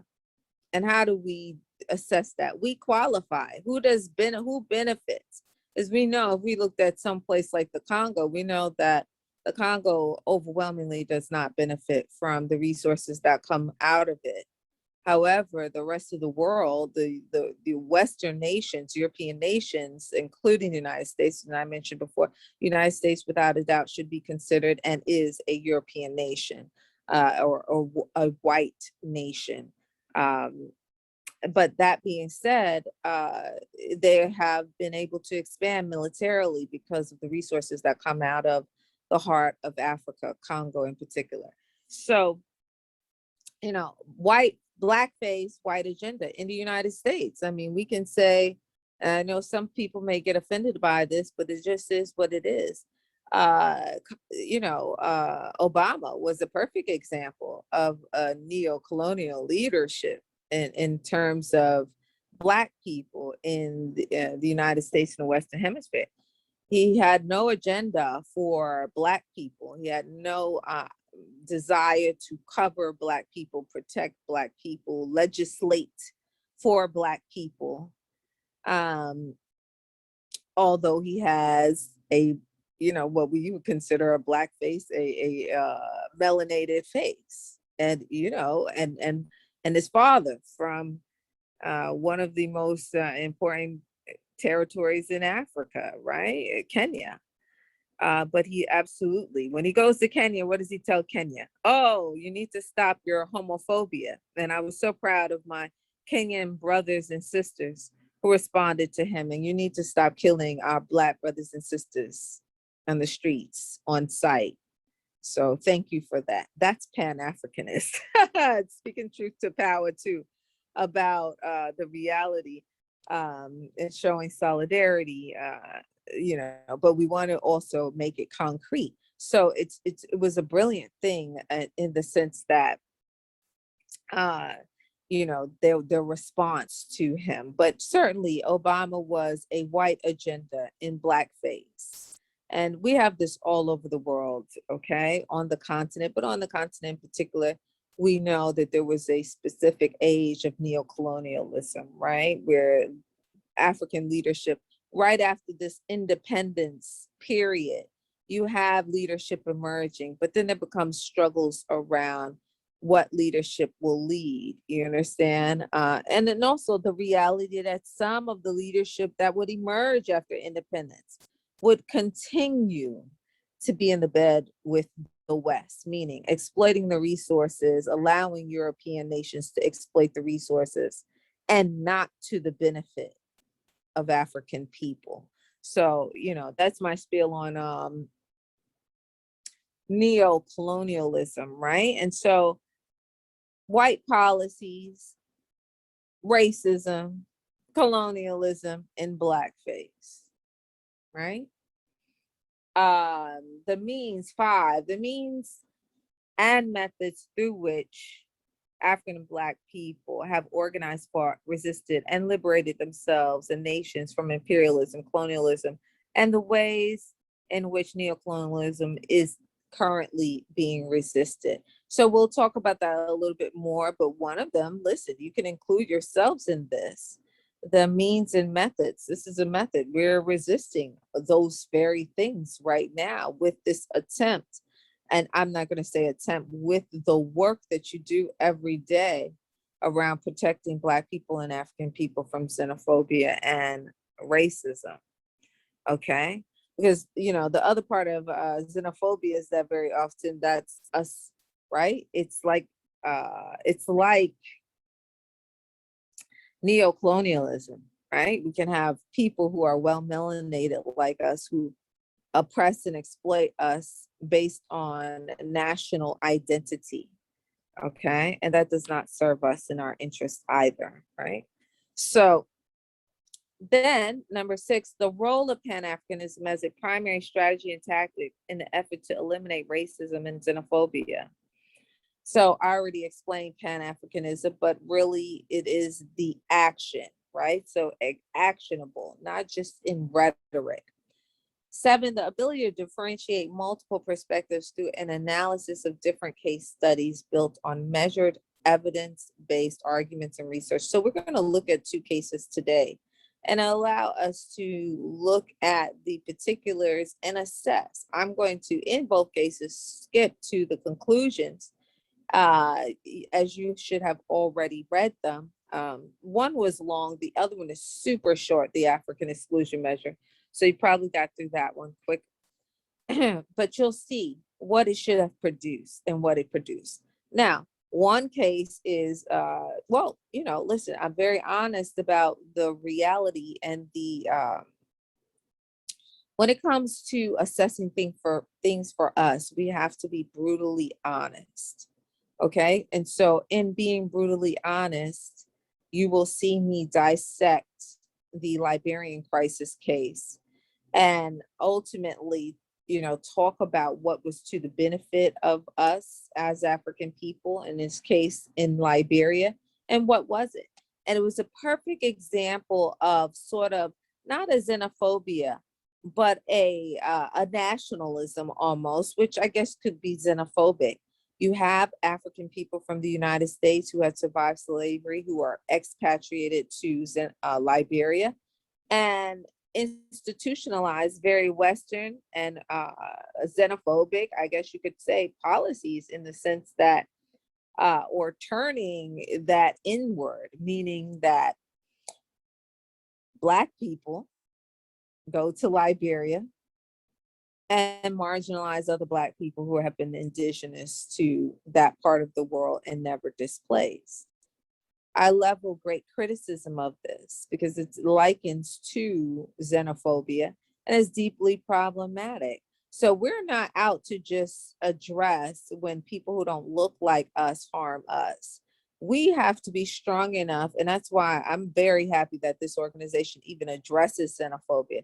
But we have to be strong enough because we are assessing action and results, qualifying results.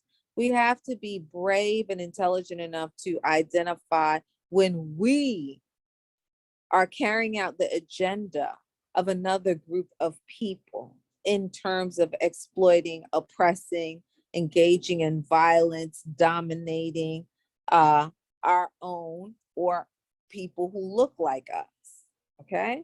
And so in that case, I'm brutally honest about the dynamics between the so-called Americo-Liberian group and the indigenous Liberian population that had never been displaced. And it is a cautionary tale about how we have to deal with each other, okay? How we have to be committed to living in peace and harmony, but also committed to respecting each other's humanity, right? And I've already said from the beginning of this course that to be human means to be African. So there's none of us walking around this earth that are melanated, that are manifesting melanin, who are less or reduced in terms of our humanity. We are fully human everywhere we go. And that's when we're dealing with each other, we have the right to have our humanity respected. And when we're dealing with all other groups of people, we have our right to have our humanity respected. So, number 7, the ability to differentiate multiple perspectives through an analysis of different case studies built on measured evidence-based arguments and research essays. I think I just said that, right? I said that twice. 8, the ability to apply the knowledge acquired in this seminar to the active role and responsibility as ambassadors of I Love Black People in eradicating racism and xenophobia. Okay, so you guys know that, right? So you want to apply this knowledge that you acquire here. And then the ability to qualify again everything before declaring it substantial or beneficial to African or Black people locally and globally, meaning qualify it. Qualify means dissect it and see at the end, is there anything that is beneficial to us? That is beneficial to African people, Black people, that is the qualifier. If at the end you assess whatever it is and there's nothing there for us in the way of protecting us, securing our lives and well-being, eliminating exploitation of African people and Black people everywhere, then it does not qualify. It has been qualified and it didn't measure up. It is not Pan-Africanist in nature and we need to challenge it. Develop a measurable results orientation regarding business practices and services, policy and political agendas, legislative initiatives, organizational efforts, and institutional practices. Now, good enough. My background is I'm a historian in theoretically in terms of how I theorize, but in practice, in terms of what I analyze, I very often analyze policies and political agendas and results and legislative initiatives. And so this is an interesting point, this last one, because we are looking at two cases today that are both in those realm, in the political realm, right?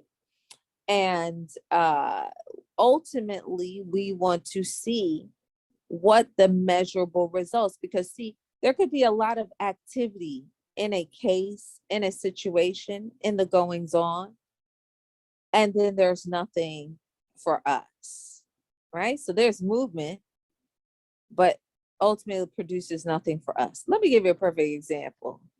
In the United States right now, we have a woman named Kamala Harris, who actually is the first person of color to be the vice president, a first woman of color, along with Joe Biden. Well, and then, you know, there's Joe Biden. Well, interestingly enough, Kamala Harris, when she was running for president, as you guys know, she ran for a president and then she pulled out due to, you know, for whatever reasons, but lack of funds or something related. When she was making her rounds for president, she made a statement that she would not do anything only for Black people. I thought that was very interesting. Okay. She would not do anything in the United States only for Black people. That would not be the way she legislated. She would not exclusively give any legislative or political attention to the plight of Black people, African people, particularly the people, you know, the vast majority who are people who survived and defeated the institution of slavery in the United States. That being said, recently, she and Biden, they legislated, and there was the Asian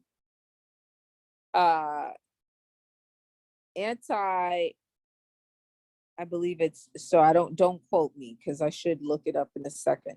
The Anti-Asian Hate Act, okay?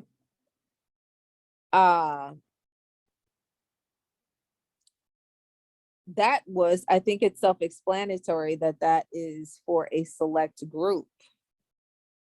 There has not been any act to address the condition of Black people, African people.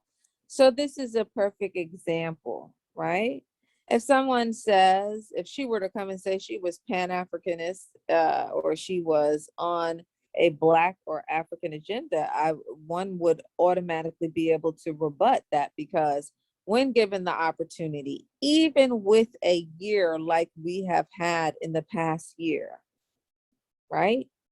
A pandemic, hundreds and thousands of people across the nation in the US taking to the streets in response during a pandemic, in response to racism and the killing of Black people. They still saw no need to provoke or produce any legislation to address the condition of the African and Black person in the United States. And that's what I mean by measurable results. What are the end results, right? So anybody can say they're Pan-African, they say, oh, yes, we love Black people. But if someone in a restaurant that you have evaluated goes in there and gets the cops called on them, or gets kicked out or physically assaulted by the owners and operators. We have to measure that. What were the results? Measure the results, measurable results. The result is that it was harmful to us. And so, example, let me take it back to the political context with, my example with Kamala Harris and others. No legislation for African and Black people, but legislating for the Asian anti-hate bill, which was really issued via, I believe, executive order, and I've always argued that that executive order is the way to go. However, many people say, oh, the next president's going to reverse it. Doesn't matter what it stands during the current administration. That being said, measurable results for African and Black people in the United States, nothing, right? Anti-Asian hate bill or whatever it is. I'm not pretending to know the actual wording of that legislation because it really doesn't impact me. What I know is that the inaction in light of African and Black people says there were no measurable results there, and therefore she could not be a Pan-Africanist. And I'm not saying she says she was, but this is an example in terms of qualifying, right? Okay. So seminar themes: Pan-Africanism, unity as the primary organizing tool, weapon, strategy for eradicating racism and xenophobia against African and Black people. Please make sure you put that in your head. Yes, it is a strategy and tactic. It is a tool. And yes, it is a weapon. It can insulate us, okay, from the harmful impact of racism and xenophobia. And let's be very clear about racism and xenophobia. Racism has an astounding death toll to it, okay? Astounding death toll, body count, if you will, okay? There is a death toll, and it is measurable. Xenophobia as well. Many of you know this, okay? And so anytime you have that reality, we have to recognize the harm in those things, right? Those things that produce death. Pan-Africanism is unity, insulates us, okay? Some of us really don't get it, that unity is really all we need to be working for. Unity in the family, community, and then on the highest level, nation, okay? Impenetrable unity. The historical role, importance, and use of dialectical, conversing, discourse, sharing, relationship between African and Black people globally, and as an effective strategy and tactic combating white supremacy, racism, xenophobia, which is a global pandemic.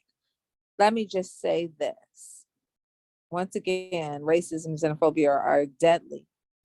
That being said, our relationships, when I talk about the first line of organization and our first organization in combating this, the family, the community, the nation, but then we have a global community. This is part of the reason why I am talking to you.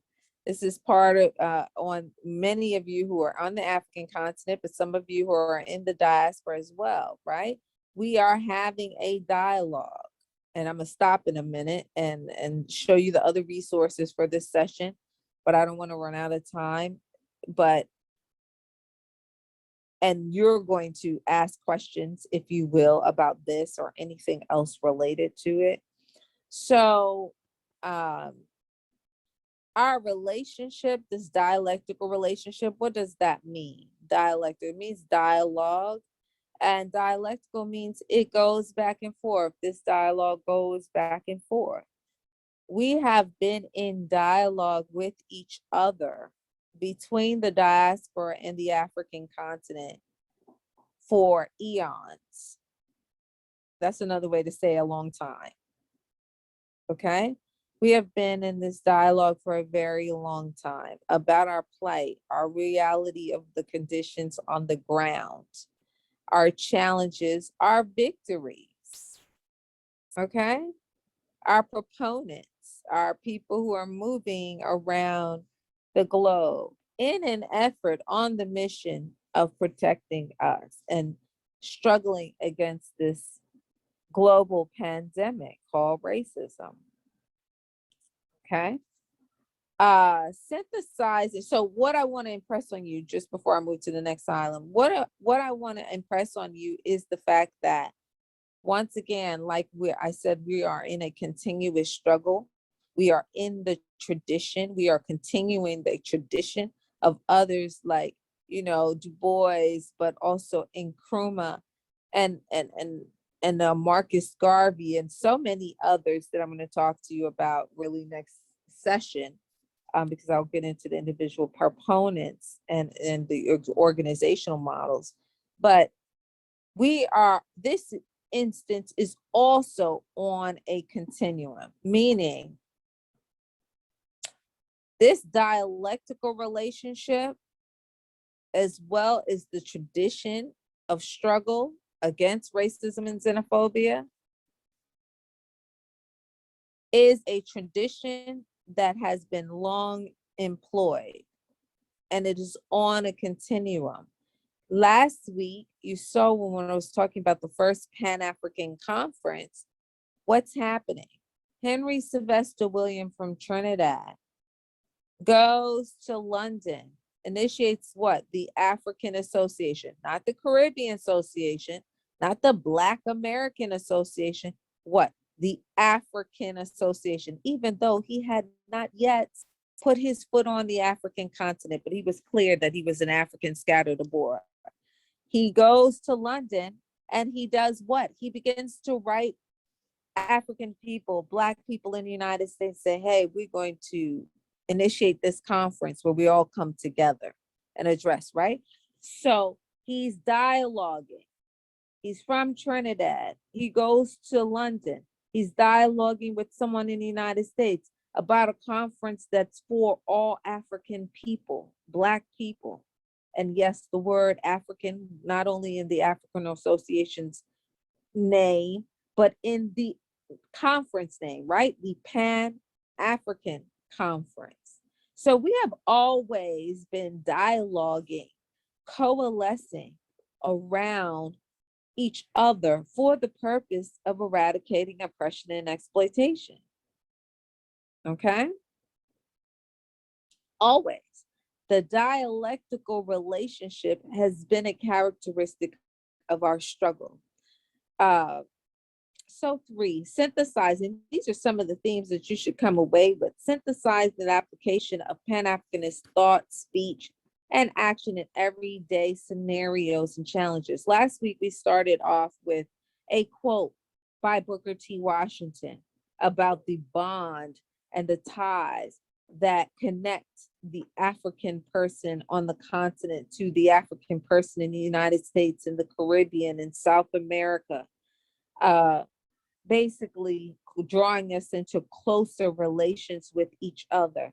So that was me identifying the very Pan-Africanist nature evident in the speech of Booker T. Washington. And I make no bones about it, Booker T. Washington is a very unlikely figure. What he's doing, what you all are exposed to in this course, he's doing all of this behind the scenes. In the public realm, he's a different person, okay? But we know all of this because he is, of course, deceased. He is an ancestor at this point. So we want to synthesize, right? Extract and dissect the thoughts, speech, and action in everyday scenarios and challenges. Okay?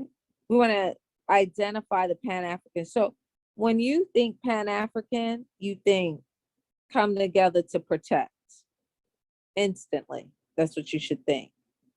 If it doesn't come, if whatever it is, the rhetoric doesn't promote coming in together to protect, If the action doesn't promote coming together to protect, if the everyday scenario is adverse to us coming together to protect ourselves and our own people, Black people, African people, from racism and xenophobia, then it's not Pan-Africanist. We want to take that concept of coming together and protecting, meaning synthesize, and impose that on everyday scenarios. Okay? The role of education, specifically history, in eliminating ignorance, divisiveness, propaganda, and individualism amongst African and Black people in the effort to achieve Pan-Africanism unity. So listen, education is everything. This is what we're doing right now. You are being informed, right? And everybody learns different. So this is part of the reason why I try to use a lot of visuals, or as much as possible, because some of you will hear this and it will resonate. Some of you will read it and it will resonate. Some of you will need to see the video and see certain things play out for it to resonate, right? For it to process, for the process of cognition, which is learning to take place.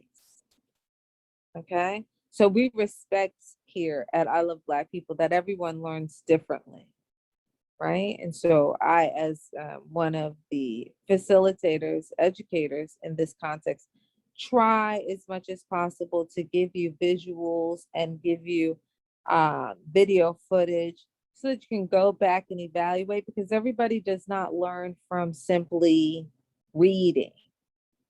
You know, I have an audio memory. If I hear it, and then if I engage verbally, it is imprinted on my memory, probably forever. Okay? But everybody is not like that. Some people read and they get it. Some people have to see a video, have to see it in motion to get it, right? Most people are actually like that as well. You know, there's probably more people like that who need to see it visually. Okay, so I do that too. As you saw today, episode 7 of Africa is in our group, was posted to our group. And if you are not in the WhatsApp group because you're not enrolled in the course, if you go to YouTube, there's a series called Africa by Basil Davidson. Episode 7 is the rise to nationalism, and that's what we are going to be watching this week and into next week, even though I got some more stuff for you guys. And you have new readings in there already, so you won't have to get the readings from me Monday night. You'll actually get more readings probably on Tuesday, so that we'll go into the next session with the final lecture, and many of the proponents I will focus on along with the organizations. So this week right here today, we're going to look briefly at the cases after revisiting just the core themes and concept and outcomes for this course. So, so the role of education is very important. What we are doing, hopefully, this course in session, this course should be transformative to you. It should change the way you view not only yourself, but really yourself in the context, and us as a people in the context of our condition. Okay? And it should make you pause and say, no, no, no, no, I don't accept everything. See, I'll give you a perfect example. We tend to accept everything without qualifying. We have a historian here who is now an ancestor named Dr. John Henry Clark. He always said, African people, we are always ready to celebrate the victory without qualifying the victory. This process should get you to qualify the victory.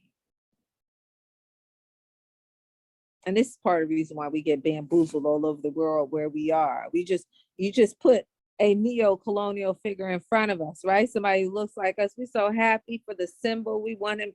We're so happy he looks like us. And those of you who are not in the United States, if you were in the United States when Obama was elected, you would have fell out because it was Jubilee. simply because Barack Obama and Michelle Obama are brown people, are identifiably African people, but it produced absolutely nothing for us, right? We celebrated the victory. We didn't qualify the victory. Now, don't get me wrong. I did. I was critiquing Obama's policies, even the use and the production of AFRICOM in Africa, all the way through, right? His unprecedented engagement with Africa that was harmful, all of that. That is qualifying, right? When you qualify, did this benefit African people? Did this benefit Black people? Was this harmful to Black people? And if so, how? If not, why? Okay. So we always want to engage in qualifying, right? Not simply engage the propaganda and start celebrating. This course is meant to transform you, where you're not celebrating, skipping and dancing and claiming any victories that are not truly yours. You will weigh and measure everything. Okay? We don't care to celebrate. We want the substance of things. We don't want quantity. We want quality, right? The quality of our lives, the quality of the relations, even quality of legislation, if it is going to produce something that protects our lives. You know, so, and then finally, global Pan-Africanism, the unification of African people for the purpose of eradicating exploitation and oppression, racism, is a direct solution to the condition of African and Black people. Okay. And so when you forget all of what I've already said to you, go right here to number 5, this last seminar theme.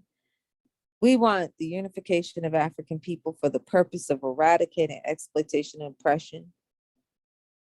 And that is a direct solution to the condition of our people globally. This is an adaptation to the very early definition of Pan-Africanism that comes out of that conference we spoke about last week, the first Pan-African Conference. We're in the year of 2021. That conference took place in 1900.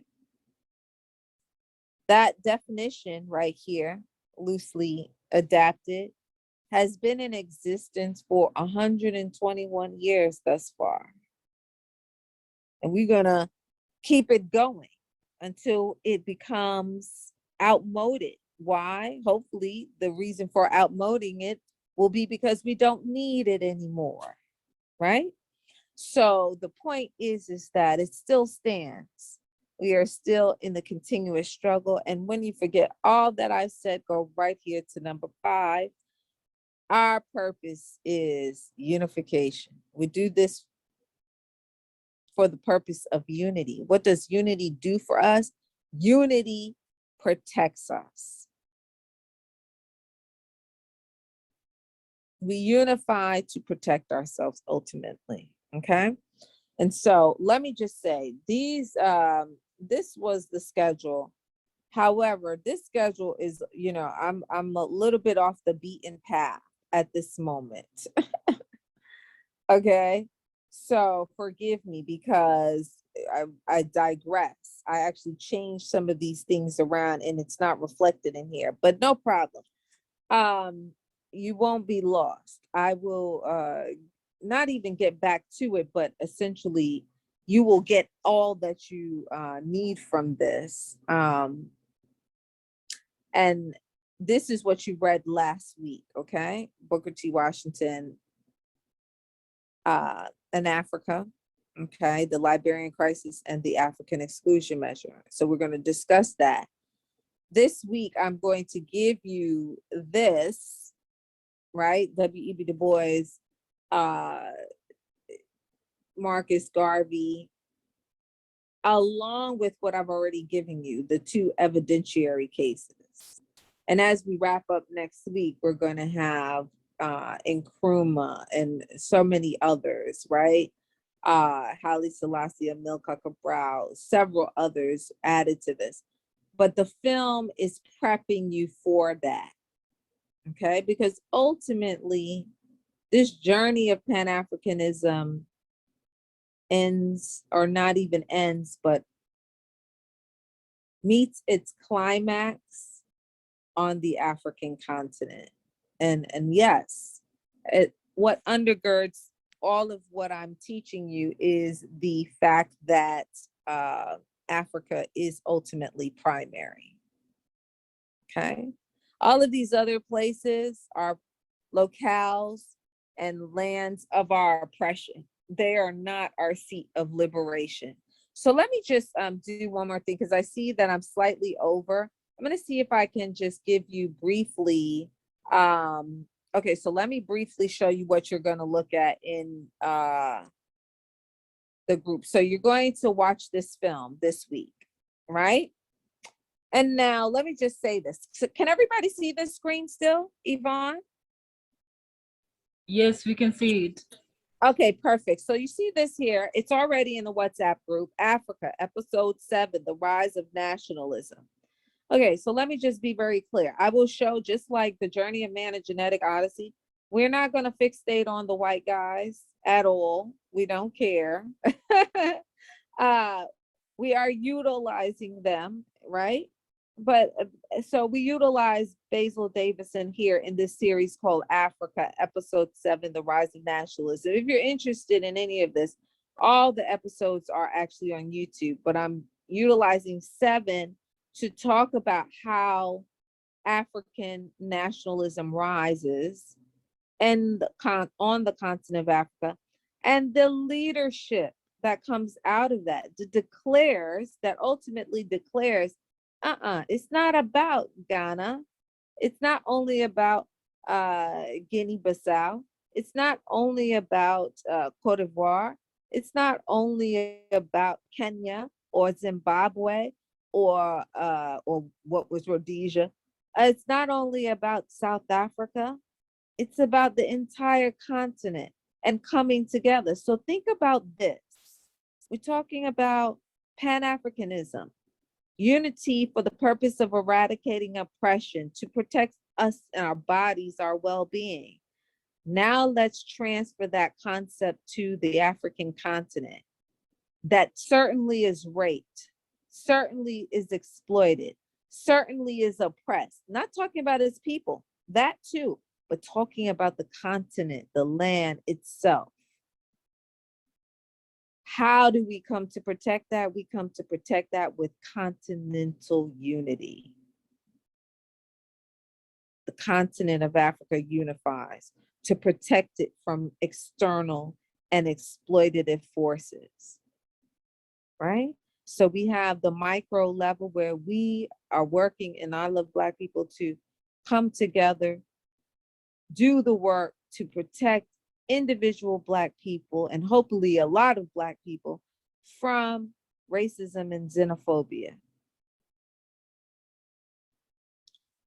But when we talk about protecting the land, the resources, the environment, the health, because right now, I'm just going to be really real with you all, with this pandemic thing, right now should be the most terrifying moment. Things are open, and COVID did not impact the African continent like it did the Western world. But now things are open. You must surely know that what hasn't happened for Africa. Others have a plan, right? We know about biological warfare. We know about all of that. How do we protect Africa right now from bringing a disease that did not decimate the population to the continent? How do we protect it from now reintroducing it so that it does decimate it. I just have to tell you, if you've been watching or reading throughout the past year, you know that there was great disappointment that the numbers of COVID haven't been higher in Africa. I've watched whole interviews where Europeans talked about, oh, well, we project there's going to be 300,000 deaths due to COVID on the African continent. That didn't happen. Yes, we got number. Listen, if you're in I Love Black People, you know what the COVID numbers are in every African nation.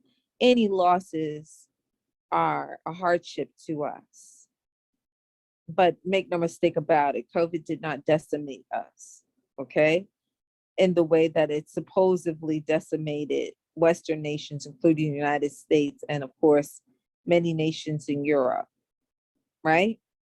Talking about almost over a half of, oh, not over a half, but like 750,000 people is what they're saying in the US, right? Somewhere around 600,000 or 700,000 people, deaths. Okay. They were talking 300,000 on the continent.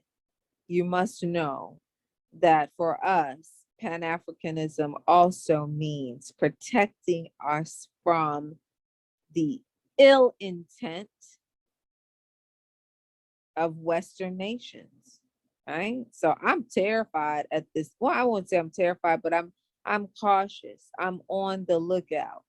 I'm paying attention because to me, the best thing that happened in light of COVID was that the borders of many African nations were closed and shut out the West. I have a friend who is in, I won't say the position, but he is in a leadership position in a West African nation. One of the things he said to me that was very important, he said, we closed our borders and our neighbors understood, the other neighboring African countries. He said, but we also closed our airspace. Right on. Because the West is like that. And I think that that has every meaning, chemtrails flying over certain nations, you know. So there's a lot of ill intent. There's no secrets about South Africa, the intention to decimate the population through HIV and AIDS so that one does not have to fight over the land there, right? The land question in South Africa. You know, which is arguably some of the best real estate on planet Earth, South and East Africa.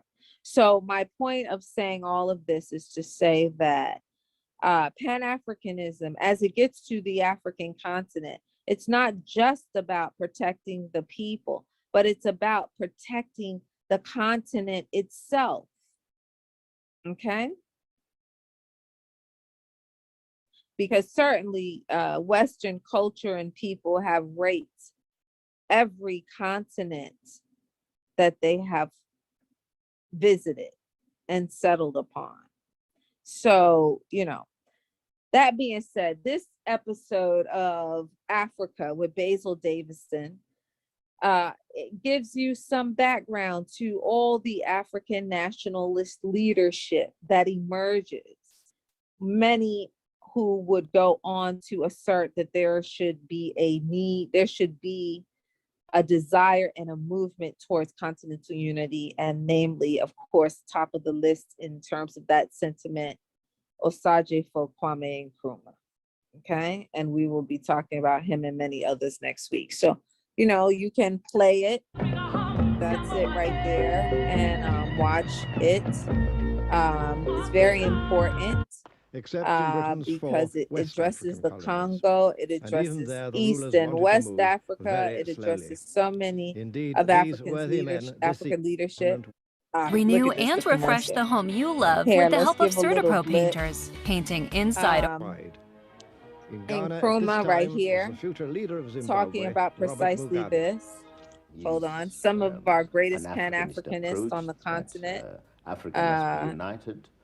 Mugabe. But hold on, let me give you this little blip right here. about Ghana. And yes, I'm older. Can you all hear that? Yes, Yvonne, we can can you hear hear. this? Okay, It was great. one of the truly memorable All moments in right, Africa's so recent history that I've been privileged to watch let me and let this witness. play really By quickly so you winning can see. independence, Uh-oh, did it stop? Okay.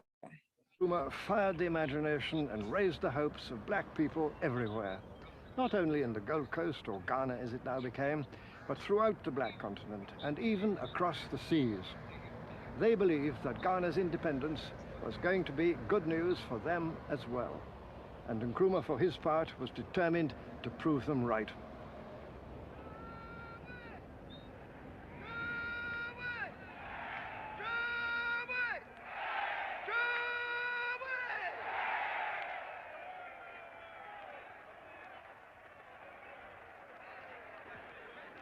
At long last, the battle has ended.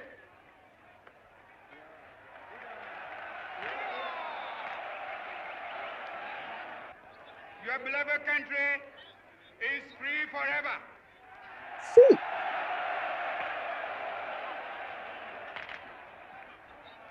Today, from now on, there is a new African in the world. That new African is ready to fight his own battle and show that, after all, the black man is capable of managing his own affairs. And we again rededicate ourselves not only in the struggle to emancipate other territories in Africa. Our independence is meaningless unless it linked up with total liberation of the African continent.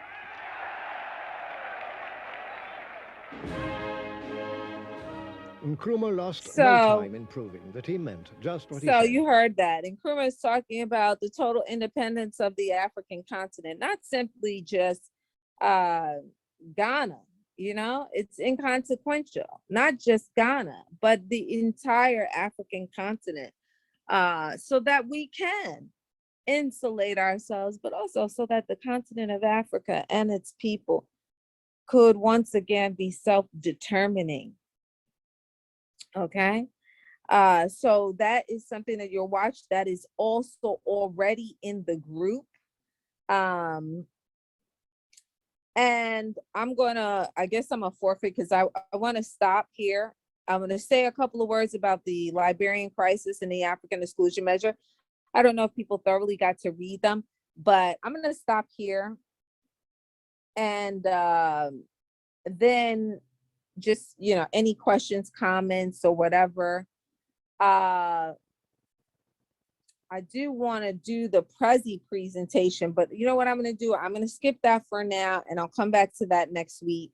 I'm just expect that my session will be a little longer. I'm over today, but it'll be a little longer next week. In terms of the content. Okay.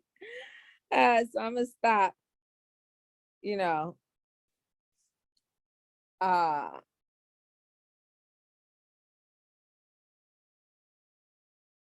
Yes, so I'm gonna just look at comments and then I'm gonna close, okay?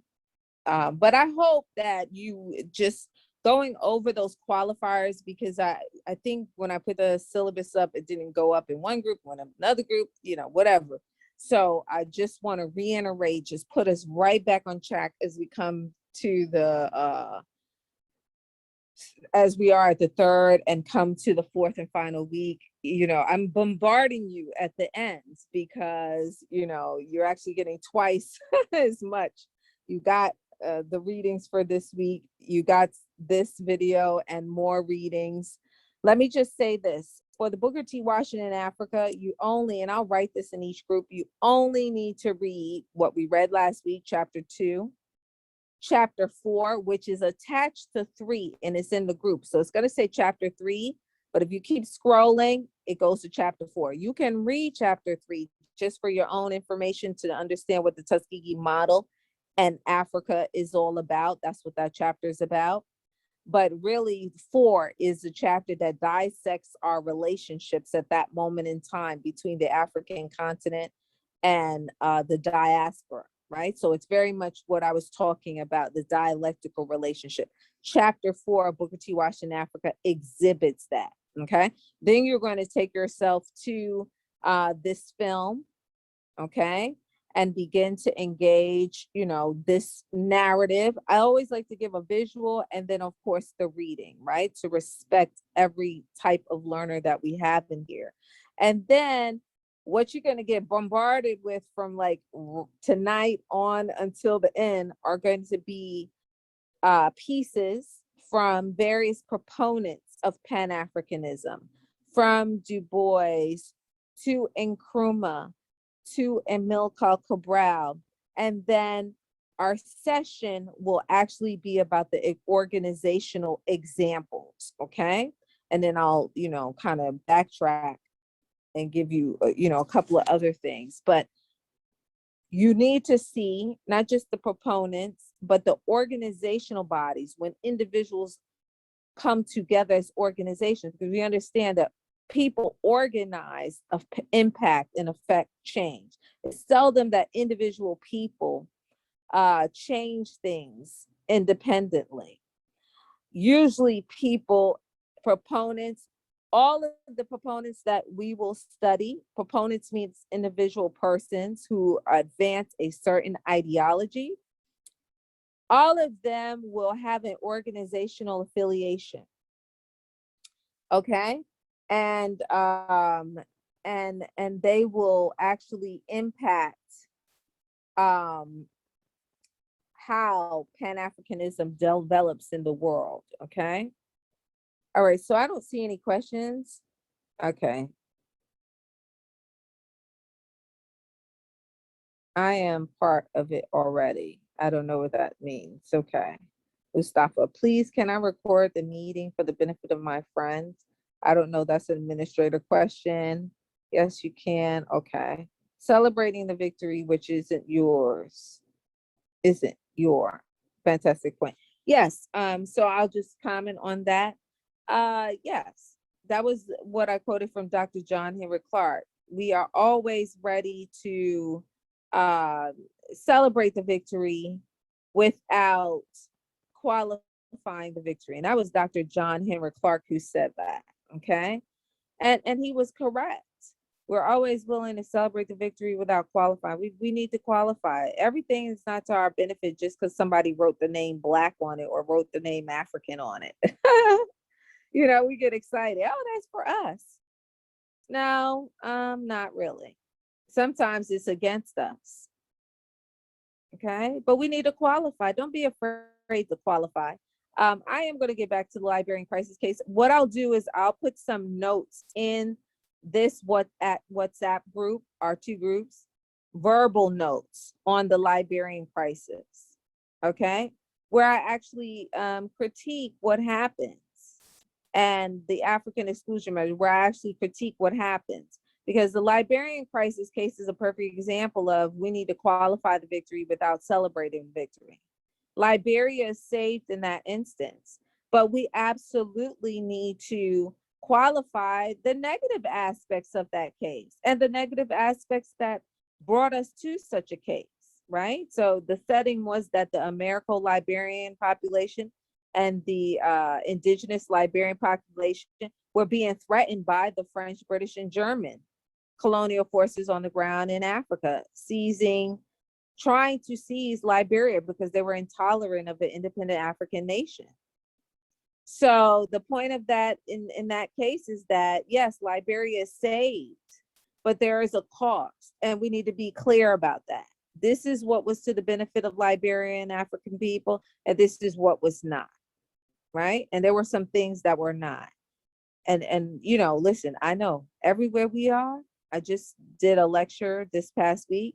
Everywhere we are as African people, we have a little bit of taboo where we don't talk about things the way we should, right? The negative things. But we need to talk about those negative things because it gives instruction and prescription to the next generation, right? So I'm going to leave it right there. So sorry you're not seeing me visually, but I think I gave you some visual. You're looking at the list, and then we saw Nkrumah. I didn't do the Prezi, which is what you saw there. I opened up for a second. I'm going to post that Prezi in the group so that you guys can see it. It's on the whole Booker T. Washington and Africa book and the thesis of it. So you'll get that visual. I miss seeing, well, I see some of your faces too, but sorry, so sorry. This is the first time in a long time that I haven't been on camera, but I'm, you know, I'm under the weather. And so hopefully I will be recovered in the next 24 hours. So I'm done. And read. And I'll be talking to you probably more this week than I ever have, because I don't usually use the voice feature, but I'm going to be using that voice feature to walk you through this Liberian crisis case. Okay. All righty. So that's it, folks. I am because we are, and it's always a pleasure. Okay. Thanks a lot, Dr. Wright. I am. Okay. Thank you. Thank you so much, Yvonne. Okay, thank you too. Thank you. Bye-bye. Bye.